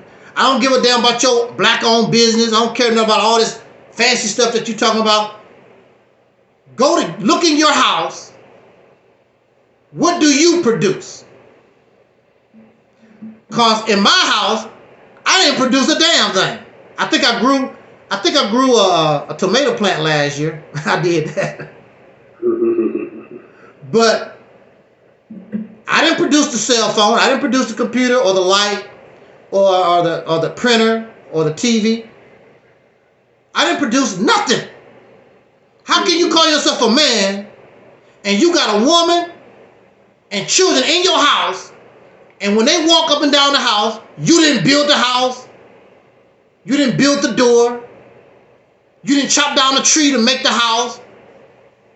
See, consciously you might say, my daddy got all this for me. But subconsciously, you know all this is because of other men. Your daddy, your men didn't produce nothing. But you a god and a warrior. Really? That's what they don't like about me, because I'm gonna keep it real with you.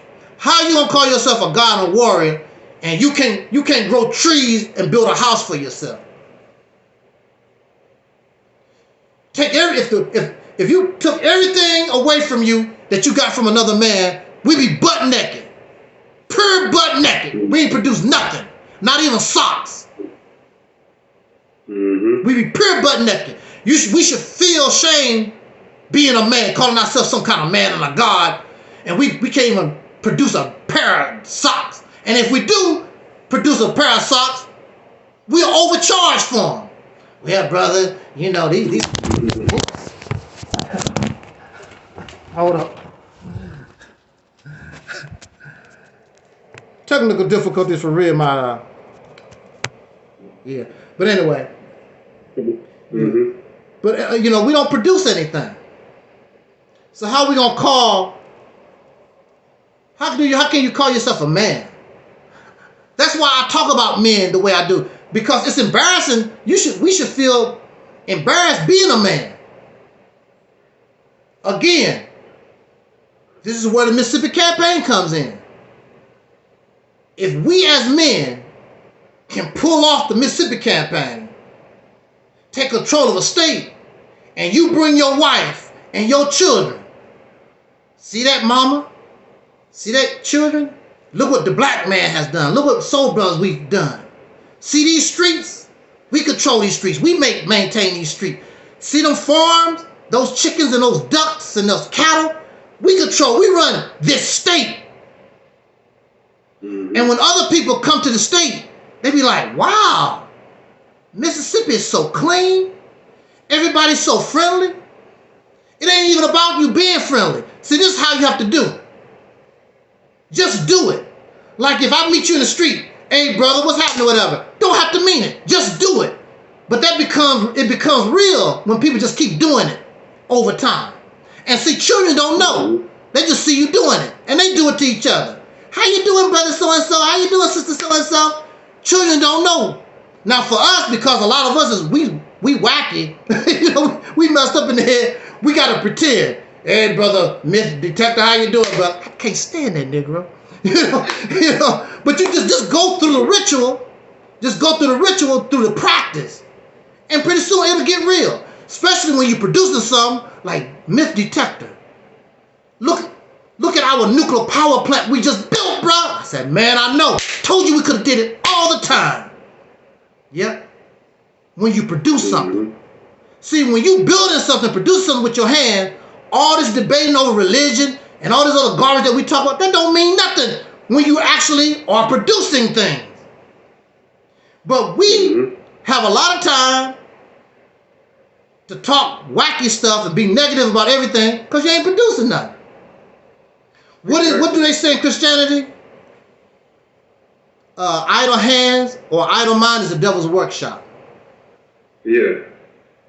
And that's what's happening to us. Because we think we work and people tell, I'm doing the work. I'm doing the work. Let me tell you something about work, bruh. You know about a car recall, right? Recall on cars, a recall on food, recall on aspirins or whatever. Yeah. You know what a recall is, right? That's work. Somebody still had to produce that. Somebody still had to put in the work to produce that. But it's been recalled because the work was wrong. The work was defective. So just because I put in the work, we put in the work. Just because you put in the work, don't mean it's the right work. It's defective. It's defective. It's ineffective. So just because we put in work don't mean that it's good. So what? You put in the work. Don't mean nothing. But see, the Mississippi campaign, the foundation which our ancestors gave us, it can work. And the benefits is something that you can't even imagine.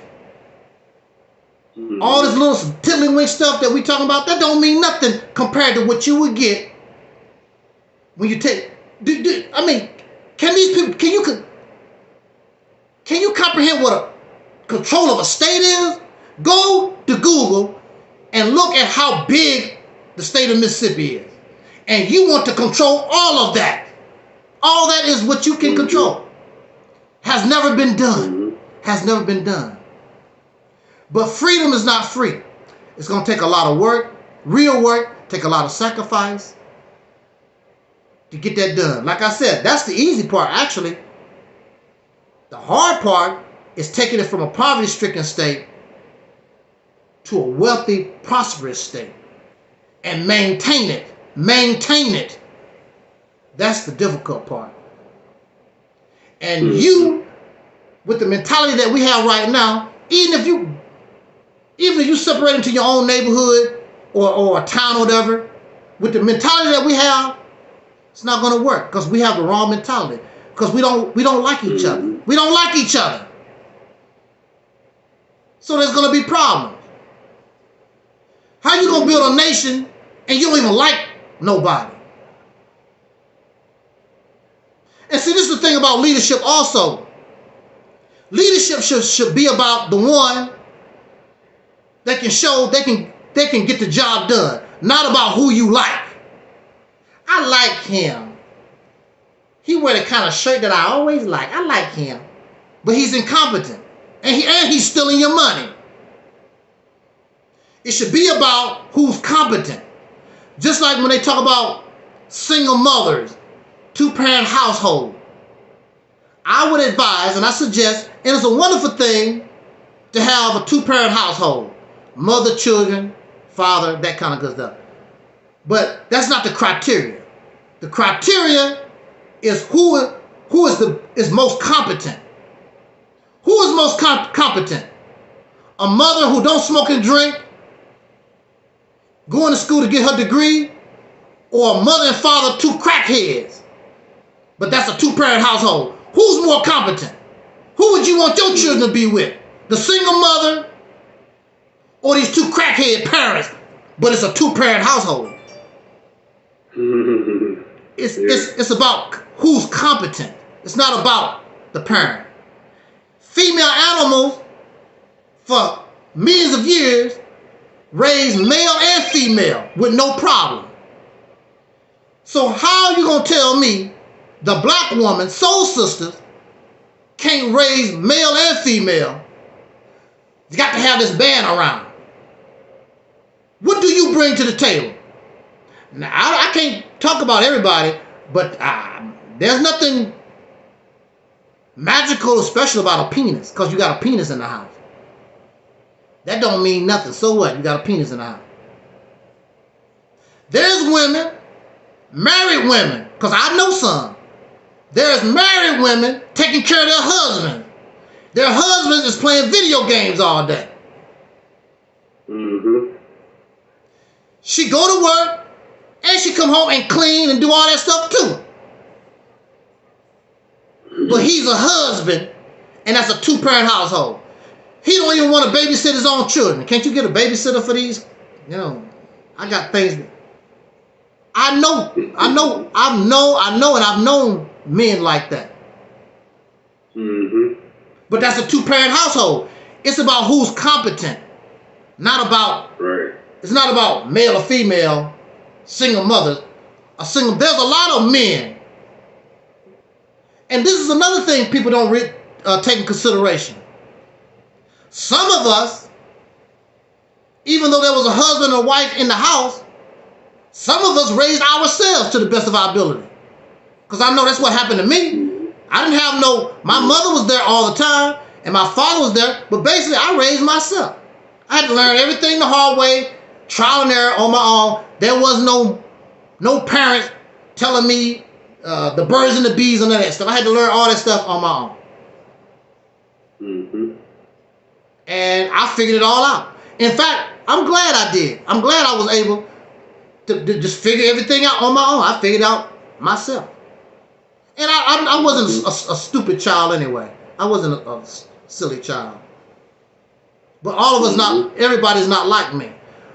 You know, a lot of people are, unfortunately, they need somebody to guide them and lead them, and they don't have common sense at all. They They make poor decisions one after the other. Like, God damn, you don't have no brains at all. Don't have no brains at all. So I can't compare myself. I can't compare myself to others.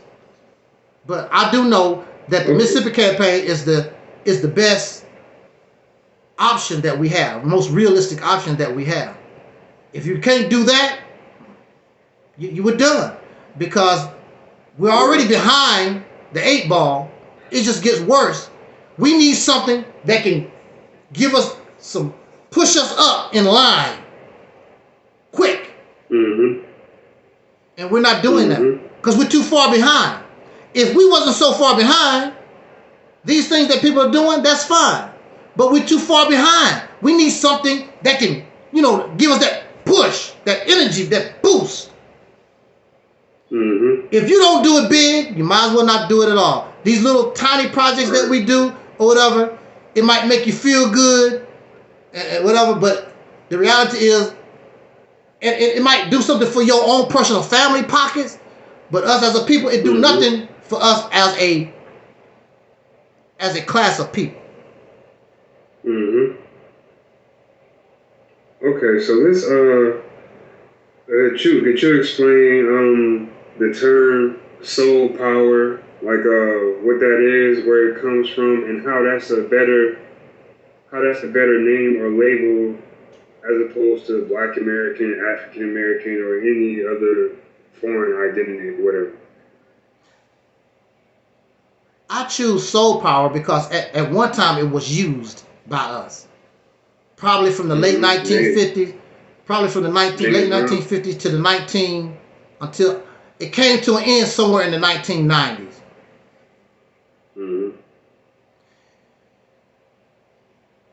Soul power and black power used to go side by side. I know, I lived it. And we used to call ourselves soul brothers and sisters. And to my knowledge, I don't know what the origins is, but soul brothers and sisters, that came from us. African American is not us. It came from Jesse Jackson in the 1980s, and he's misinformed because he's saying African American based upon the fact that we're supposed to be African living in America, which is false. Because this is 2023, we ain't never lived in no Africa. And like I explained earlier, Africa is a relative term. We can't be the whole of Africa. Who are you talking about? Are we Ghanaian? Are we Somalian? Congolese? Rhodesian? Or whatever? I mean, Liberian? Actually, Liberia, if you want to claim Africa, why don't they claim Liberia? Because really, Liberia, a lot of our Liberia is us. It was slaves that they took that went to Africa and became part of Liberia. But you notice they never talk about Liberia. They always talk about some other parts of Africa. If you want to talk about Africa, talk about Liberia. And actually, before I started talking about the Mississippi campaign, I was talking about let's help Liberia, because that's really us. Everything about Liberia is American.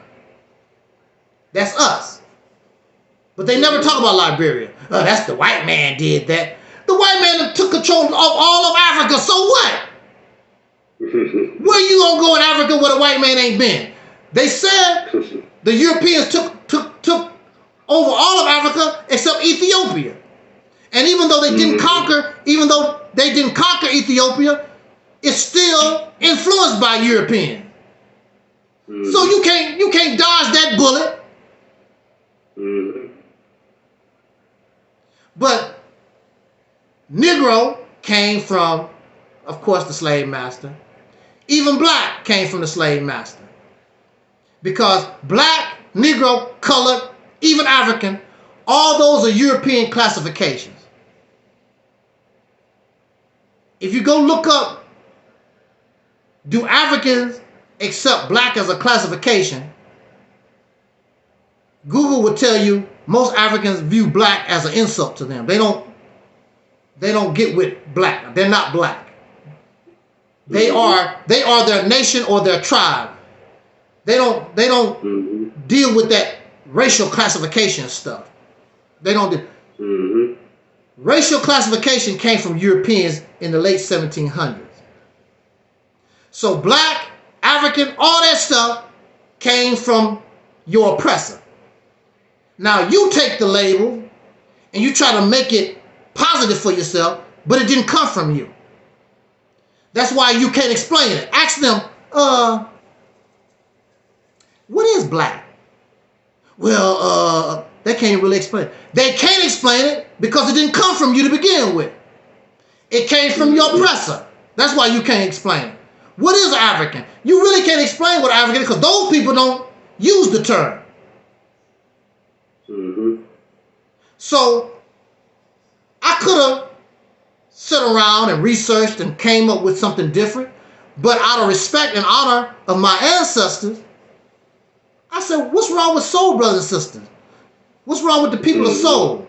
Because what it does, it takes us out of that race garbage. Because a soul brother and sister, I understand that it's a descendant of a slave born in America, but it has nothing to do with color. We can actually have honorary soul brothers and sisters, like Hall and Oates. Remember Hall and Oates back in the day? Used to call themselves the Blue-Eyed Soul Brothers. That group called Hall. There was a time when people wanted to be a soul brother and sister. Even the white folks, they wanted to have soul. There was a time when the white folks wanted the big afros. They wanted to be like us and dress like us. All over the world. They didn't want to be Africans. They wanted to be the black American soul brother and sister. James Brown was the godfather of soul. Mm-hmm. Aretha Franklin was the queen of soul. Mm-hmm. He had a song called Soul Power, didn't he? Huh? James Brown had a song called Soul Power. Yeah. And he also had a song, I'm Black and I'm Proud. Mm-hmm. These ladies were the funky divas of soul. Mm. And that came from us. Soul Train, soul food. See, soul is more than the music. Soul is our culture. Soul is us. It's the natural, soul is the natural behavior or the evolution of a slave people coming into their own, coming into your own who you are. Mm-hmm. Soul is like a subculture of American culture. That's what it basically is. I have to say subculture because we are within American society. However, if we broke off into our own land somewhere, then it would become our culture. Right. And then the children, after we're gone, they can develop something more, probably more appropriate. But to start off with, to give our ancestors, their respect, I said, let's just be soul brothers and sisters. Because I know when I was growing up, and even right now, when I said, hey, what's up, brother, soul brother, whatever. When I go on the street and I call a brother soul sister or soul brother, you know, a lot of them are familiar with that. They don't have no problem with it. But a lot of people do have, I ain't black, I ain't no Negro, I ain't no African. Right. They do that real quick. Right. But they don't really have a problem with soul brother and sister. I mean, all kinds of people will gravitate toward, you know, like Soul Train. Mm-hmm. And it didn't make no difference. You was a Muslim. Muslims watch Soul Train. Hebrew Israelites watch Soul Train. You know, it was something common. And we know when we talk about Soul Train, that's our music. It used to be called soul music, not R&B. Mm-hmm. I'm glad that it's called R&B or whatever now because it's lost its soul. A lot of it is just some outright filthy garbage. So I'm glad they don't call it soul music because soul music comes straight from the heart, comes straight from your being. And this stuff, this ragtag stuff that you be hearing, I'm glad they don't call that soul music. I'm glad they don't. Because it don't. It's just, a lot of it is just filth, nasty lyrics, garbage, and people acting filthy. You know, even though, I mean, we're not no holy and righteous people, but we wasn't all that filth, you know, that the twerking and take your pants down and all that booty shaking. We didn't do all that kind of stuff. And during the time of soul music, everybody was classy. The Temptations, classy. The Stylistic, classy. The OJs, classy. The Supremes, classy. Sister Sledge, classy. Invo, classy. We done lost all that because we sold our soul. So my self-appointed mission is to bring the life back and bring the soul back to us. That's my, not no God, my self-appointed mission is to bring back soul, or bring back the life to these who have died for a second time. Because we already was dead under the slave master, and we died again under black power, black conscience, because we didn't know that black conscience and black power was nothing but white supremacy again. It's nothing but white racism and sheep's clothing. Because if you take the black out of it and put white, you can't tell that from the Nazis or the KKK, anything stuff that they talking about. You can't tell the difference because it's the same stuff. In fact, black conscience was created by white racism. It didn't exist until white racism. Nobody practiced. There was no Hebrew Israelites. There was no Moors like that. Not for us. That stuff did not exist until white supremacy. If you take white supremacy out the equation, those things did not exist. They didn't exist. Because that's what they are. That black conscience, Kemetic. Look at it. Look here, brother. I'm going to say this. I don't know how much time you got, but look here. I mean, it's common sense. Our ancestors was on the slave plantation. They knew nothing. When they first began to learn, they learned from the white man. They didn't know nothing about no Kemet. Who taught them about Kemet? It came from the white people. They didn't even know nothing about Africa. Well, they did. They heard about it, but they didn't really know. It came from the white man. All the knowledge that they had came from the white folks. And then some of us was able to go different places and get information from other whatever. But the foundation was white folks. That's the foundation of it all. They want to come to us like they discovered something. You ain't discovered nothing. The foundation of your teaching and your thinking, it came from white folks. You cannot avoid that. It's from white folks. So just the fact that you said it, talk all this black African stuff, that's them. Because melanated people did not go by race. They did not practice race. They did not identify themselves by race.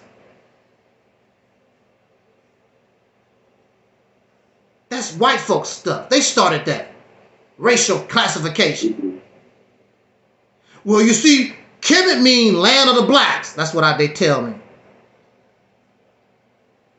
You don't know what Kemet really means. Who made up that definition? Because you can't read hieroglyphs. That's, whose interpretation is that? Right. And if they call it the land of the blacks, do that mean that they meant the black race? You don't know what they meant by the land of the blacks. Because they did not use or practice racial classification. Right. Ancient people didn't do that. Ancient people identified with their nation, their tribe, and family. They did not identify with. That's why the Moors, there were white people there was Caucasian Europeans who were Moors. They didn't identify with racial classification. So we need to get up out of that. So soul takes us up out of that stuff. So I can talk the way they do, but you can't call me racist because I will never said black. See, they can call them a racist because they are identified using these categories of race. But I don't. I said, soul brothers and sisters. How am I a racist? I didn't say nothing about black. I didn't say nothing about white. But I can talk that way. But they can't accuse me of being a racist because I don't use those terms. Okay. So, well, I guess this will be the last question, then we'll, go ahead and get ready to wrap it up. So, all right. do you feel like the community will ever wake up, or do you think it's too late, or are we on our last chance, or is it too late, or what do you think? There's a cartoon. I don't know if you're familiar with. I think it's Bill Cosby and the Cosby Kids. And no, I don't think I've seen that one. You never seen? Hey, it's Fat Albert. Oh yeah. There was another cartoon that Bill Cosby did called the Green. What they call it? The Green something. It ain't the Green Hornet. But anyway, it's a cartoon, something like the Green Hornet, but he's black. Oh, the Brown Hornet. I think he was the Brown Hornet. And that kind of question, if it was raised to the Brown Hornet would say, where there's hope, there is life. So, there's hope. That's the reason why we hang on to these religions, and that's why we do, a lot of us do the things that we do, because we are in a hopeless situation, and we hang on to hope. And so, where there's hope, there's life. But at the same time, as a person who is a realist, I understand that all stories don't have a beautiful ending. Some stories end in tragedy. And that's just how it is. You can't help everybody. Like David Ruffin, I've been on this thing about the Temptations. I've been studying and watching the Temptations and David Ruffin and Paul Williams and Otis and the Temptations.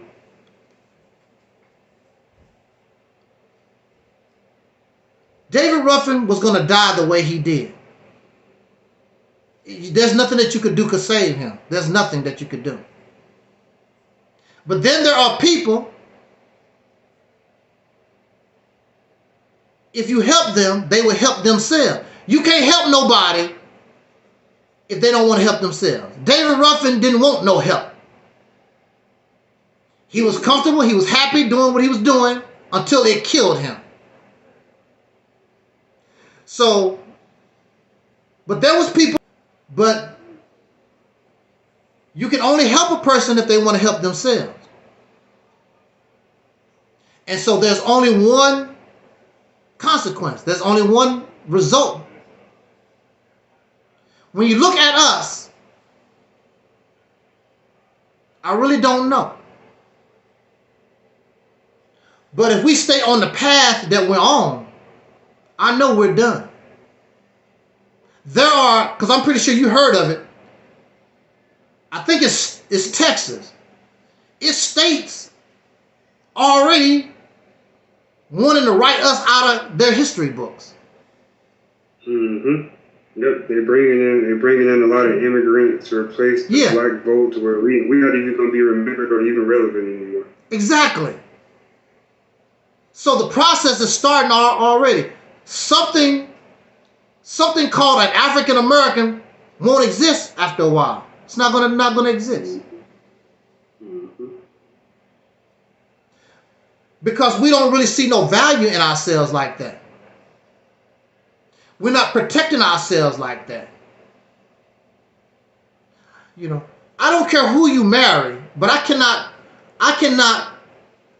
and I do not feel as though you love your people, you don't love yourself. If you marry as a black man or as a soul brother, you marry a woman outside of yourself. I'd rather have nobody. And I'm not even talking about African. I'm talking about I want a soul sister. That's what I want. Because she's me. An African woman is not me. She might look like me, but she's not me. She don't know my experience. These women, if I talk to them, they know my experience. They know exactly where I'm coming from. A Caucasian woman don't know my experience. Well, it's not your experience that I want. I don't care. I don't care about your experience. So we have to love ourselves. And if we don't begin to love ourselves, see, people think all this African black, that's not loving yourself. Loving yourself begins with loving just who we are. All that other stuff is nothing but adornment. That's all it is. You don't really love yourself. You don't love your ancestors that you know about. Some of them you may be related to in this country. You want to tell me about some foreigners in Egypt or in some foreign land somewhere. But you don't even know yourself here. I'm amazed all the time when I learn about all the incredible things our people have done, even during slavery, what they've done to accomplish in this country under oppression. I'm like, I didn't know that. But you're going to tell me about ancient Kemet or whatever. If they were so great, where are they now? And I can guarantee you, if those people in Kemet was alive right now, they wouldn't claim you. Like a lot of Africans don't claim you right now. You living in la-la land. You living in fantasy and fiction. Yeah, anybody will take your money, smile and skin in your grin for your money. Go to Africa with no money in your pocket and see how you get treated. Yeah, Africans, they only invite the African Americans over, the ones that got money. Yeah, only the ones that got money. The ones who don't got nothing, they don't want them. Yeah, they don't want you like that. But look at here. You have biological relatives that you know you related to. They won't let you in their house. You can go knock on that door. Hey, bruh, I'm having problems. Can I lay down in your basement for? If you don't get out of my yard, Negro, we related. I'm your cousin. You can cousin yourself back to the bus stop, wherever the hell you came from. And these are the people you actually know and you related. So you gonna tell me that you're gonna get some kind of special treatment from some foreigners 9,000 miles away? Yeah, right. Yeah, a few. They might do a few of us that way. I mean, there are nice people in the world. But as a people, they don't care nothing about you like that. And you're going to take from them? You're going to take their resources? I saw a video where two sisters was killed because they bought some land, and these African people, you can't sell that land to them. They don't belong here. And they killed them black American women, soul sisters. They killed them. Yeah, I heard that one and a couple of other stories where some tried to move over there and they burned their house down and ran them out. Yeah. Stuff like that. So, that's fantasy talk. And again, even if you did come from Africa or whatever, that's over with. Like I told you, my relatives do not care nothing about going to Mississippi. They're not interested. They're not interested. They don't care. So why do you think black Americans should care? And we don't know nothing about no African nothing. We don't care. If they did, These videos should be getting millions and millions of views, which they don't. They don't get millions and millions of views. Because they're not interested in going to Africa like that. They're not interested. They're not interested in learning about that. They're interested in how I'm going to pay my bills, how I'm going to pay my taxes, put gas in my car, how I'm going to live every day, and what I know. That's what they're interested in. That's what they're interested in. All this other stuff is unrealistic, it's fantasy. And a lot of people just don't want to hear that. They cannot handle the reality of things. But that's not my fault. And what you don't understand is I come from the same place you came from. I was a Baptist, and then I was a Muslim. I also was Black Power. I was you. But the difference between me and you is, through my years, I see this ain't going nowhere. And it's got to change. Who gonna drive a car and you can see that there's something in the road and you just keep going and run over it? Nobody in their right mind is gonna do that. If you're going down the road and you see something in the way, you're gonna either stop or you're gonna try to go around it. You're gonna try to avoid it. You gotta find a different way. You're gonna have to find a different way of getting where you need to go. But you don't do that. You have tunnel vision and you're on the road, you see something in the road and you just want to keep going. I guess you figured if I run over it, I can still keep going. That's disaster. That's a disaster waiting to happen. And that's what we're dealing with right now. It's disastrous. And we challenge people to come to my channel and have these discussions. Most people won't come. They'll play on Facebook or something like that. They won't come here because if you come here, you're going to deal with the real questions. And they don't have the answers. I'm going to talk to you like you on trial, which really you are. Because I'm going to prove that you are a liar. I'm tired of babysitting and coddling folks. You telling a lie, I'm going to call you a liar. I'm going to put you on the stand, I'm going to prove that you are a liar. If you want to believe in a lie, that's your business, but you are a liar. And that's what I'm going to do.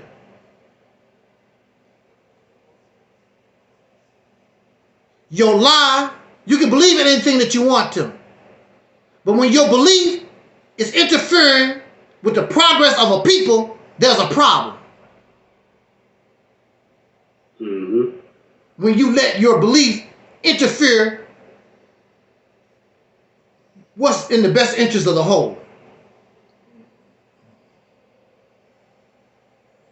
There's a problem. That's why we cannot advance.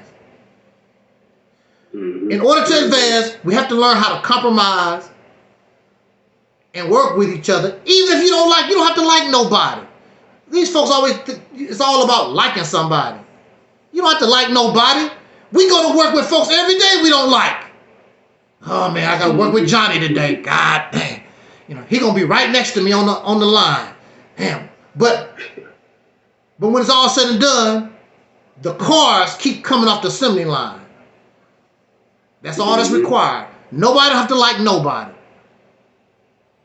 People didn't like Michael Jordan. You see the videos on YouTube, some of them. Yeah.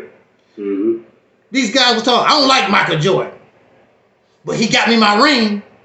That's all you want. That's what it's all about. We don't have to like each other. But for the sake of your children and our future, we have to come together and do this that's good because it can work. And it's room for everybody. Find your place and let's go to work and get the job done. It ain't about, this is not no popularity contest. Find your place, let's go to work and get this accomplished for what's in the best interest of our children. Mm-hmm. That's what it's about. Because the people that I talk to, they know deep and down inside. And see, like I said, it's a place for everybody. Just find your spot and go to work.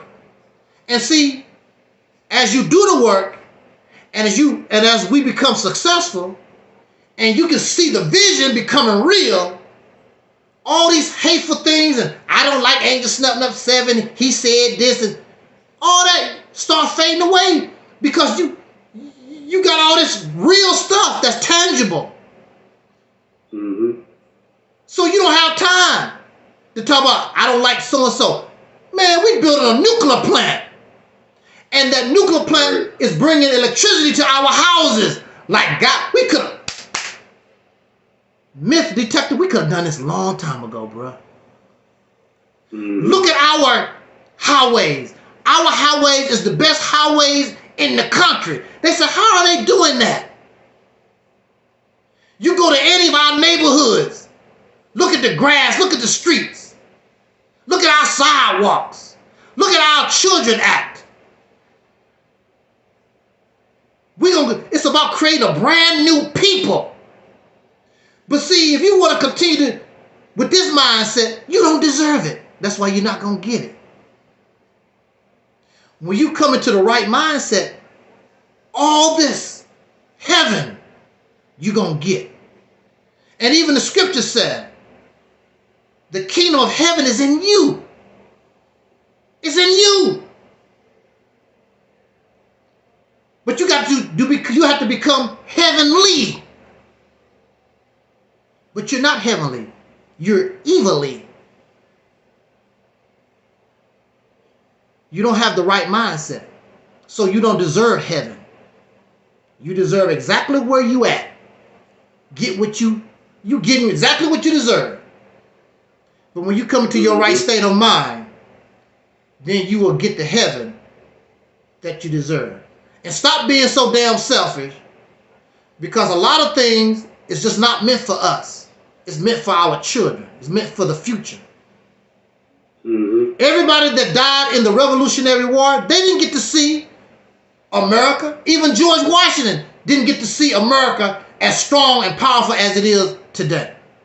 They couldn't even fathom America being like what it is right now. But they sacrificed and they died so America could be what it is today. And those people honor their forefathers. No matter how racist, no matter what they done wrong, they stick with their forefathers and appreciate what their forefathers did for them. And your children, when you do right by them, they'll do right by us too. Because we'll be the greatest generation ever produced. We be the generation to stop this revolving door. And now we can go up, we can go forward. And they will give you the honor that these Caucasian people give the honor of their forefathers, their pioneers. You just don't know what you're missing. But you're just going to have to take the right action, the appropriate action. So there is hope. There is hope. Okay. There's hope, but again, realistically, continue this path, you're done. They already trying to write you out of history right now. It's just a matter of time. And let me say this, brother, before we get out of here. There's some kind of fallacy. If we get rid of the white people, things going to be better for us. Well, get rid of the white man, things going to get better. Well, the reality is, if something began to happen to the white folks, the next strongest people going to take control. And they could be worse than the white man. Just because the white man move out the way, that don't mean now you take over. That ain't how things work. The next strongest people take control. Yeah, I tell a lot of people that, like, Yeah. a lot of people who don't want to be Christians and want to become Muslims. I say, well, okay, you take away your white slave masters, where the Arab slave master was even worse than them. Sure was. And okay, they got all the Hispanics, immigrants here now. If you take away the white man, then the next most popular group is the Hispanics, and they don't like black people either. Exactly. So yeah, so if you take away the white man, that don't mean that everything gonna be good for us. It could be worse, like you said. And going to Africa don't mean things gonna get better either. Because they over there killing each other and having wars over there right now. Right.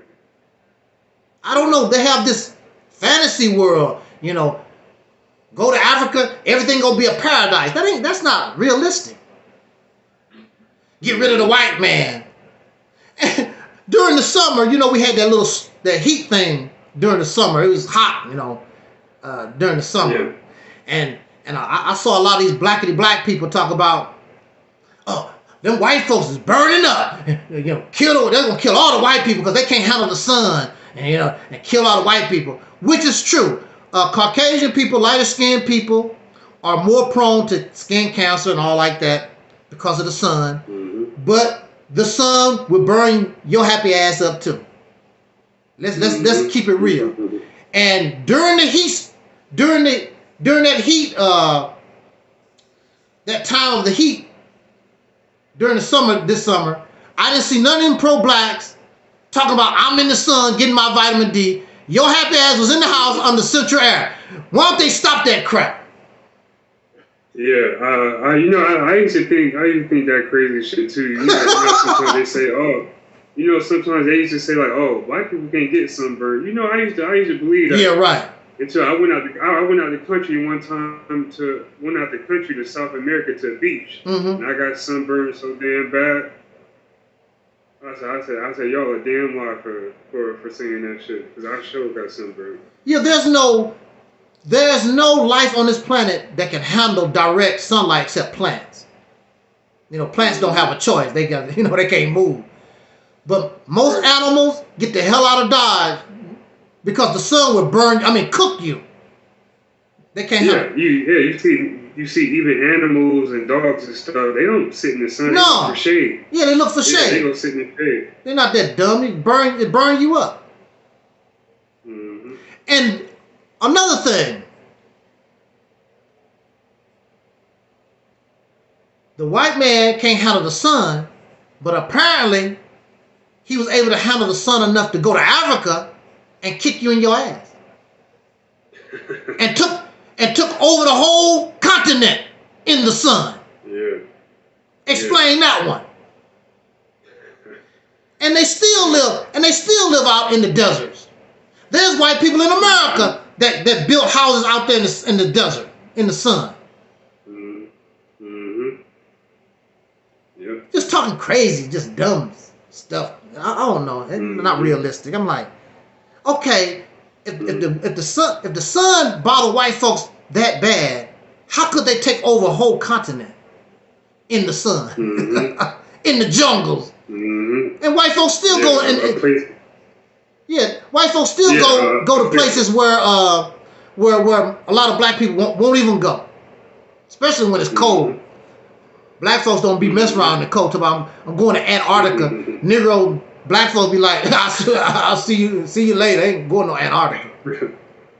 Yeah. White folks ain't scared to go nowhere. Anywhere on this planet, they go into the ocean as deep as they can. They go in the air as far as they can. Negroes don't be thinking about no stuff like they talk about, man, where can I go get me a blunt? And all that. So, but this conversation could go on and on and on, which is tacky and it's pathetic, because we should be wanting to end this cycle once and for all. And that's what I'm about. How to end it. These people are offering these beliefs and these strategies that keep you going around in this circle forever. Like, when it's going to come to an end? It's got to come to an end. I'm sick of it. On this merry-go-round. It's going on and never stops. Where it stops, nobody knows. What? Where it stops, nobody knows. Right. I can't do that. But I want to say to you, brother, I thank you so much for Oh inviting yeah, us. thank you. I Yeah, appreciate you. I thank you so much for inviting us here. And really, you one of the best platforms and interviews that I've had in a long time. A lot of people invite me uh, really just to speak about uh, what they think might be negative about Minister Farrakhan or blackity black folks or whatever.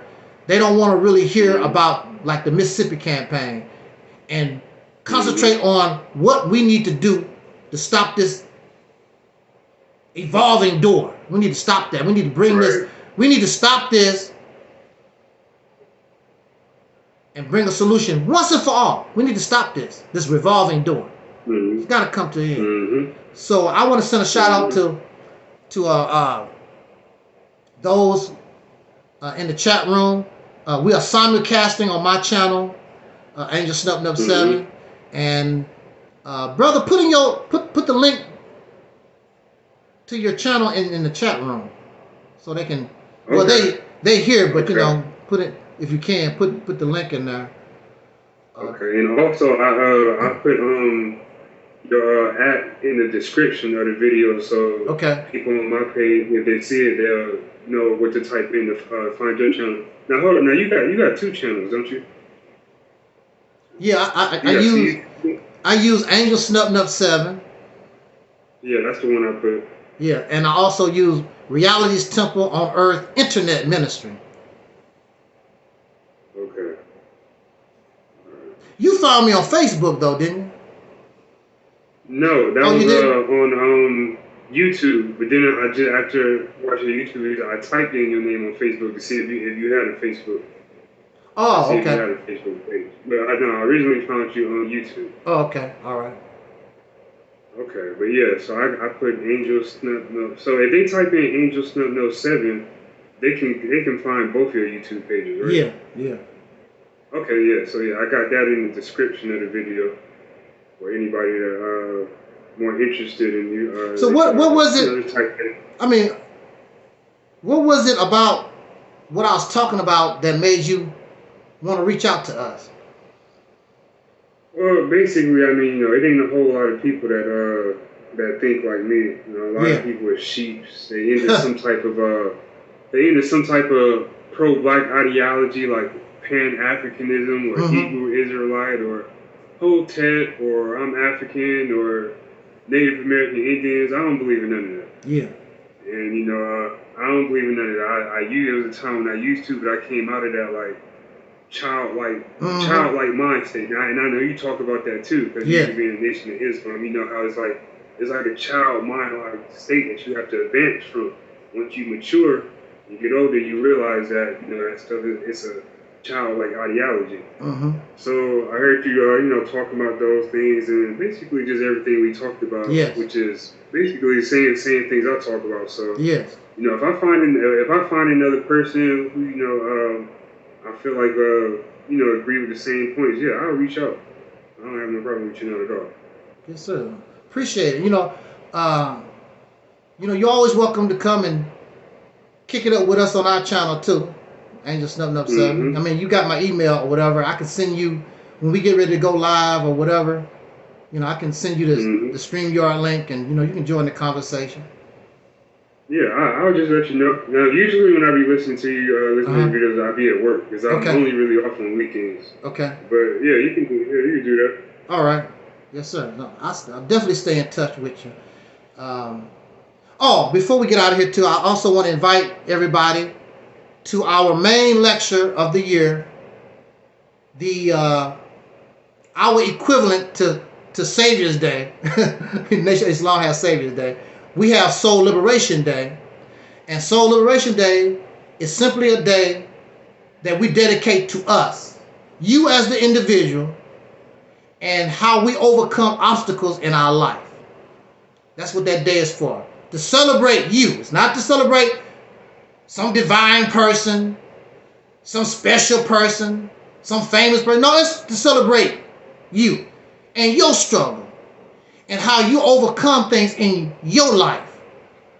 And Soul Liberation Day is also the time where we hope a future celebration that we as a people one day, we can get what we deserve after catching hell in this nation for over 400 years. Maybe that might happen one day, and that is something to celebrate, being liberated from oppression once and for all. So that's what Soul Liberation Day. And our theme for Soul Liberation Day is free your mind and the rest will follow. Inspired by these ladies in Vogue. It would be December the 7th, 2023 at 2:30 p.m. Central Time. And on Angel Snub 7 and Reality's Temple on Earth Internet Ministry. So I invite you, and I hope that you will take some time to come and check it out. And camaraderie. What's the word? How can I say it? Camaraderie with us. Yeah. You know. Yeah. December the 7th, 2023 at 2:30 p.m. Angel Snub 7 channel, or Reality's Temple on Earth Internet Ministry channel, or Reality's Temple on Earth Internet Ministry Facebook page. I think I'll be simulcasting on all those pages. Mm-hmm. And I expect us to have a good time. You know, probably one of the best Soul Liberation Days that we've had, you know, within the last few years. Again, I want to thank our brother, the Myth Detector, for inviting us to his channel. I really enjoyed myself, and I enjoyed his company. And I thank you so much, your audience, and those who support my platform. I thank you so much too, that you would come out and watch this video tonight. Thank you very much, brother. All right, yeah. So yeah, I appreciate everything, and you know, we'll stay in touch. We definitely have to do it again. Yes, sir. Sometime in the future. Yes, sir. All right, bro. All right, brother. You take care. You do the same. Peace. All right. Peace.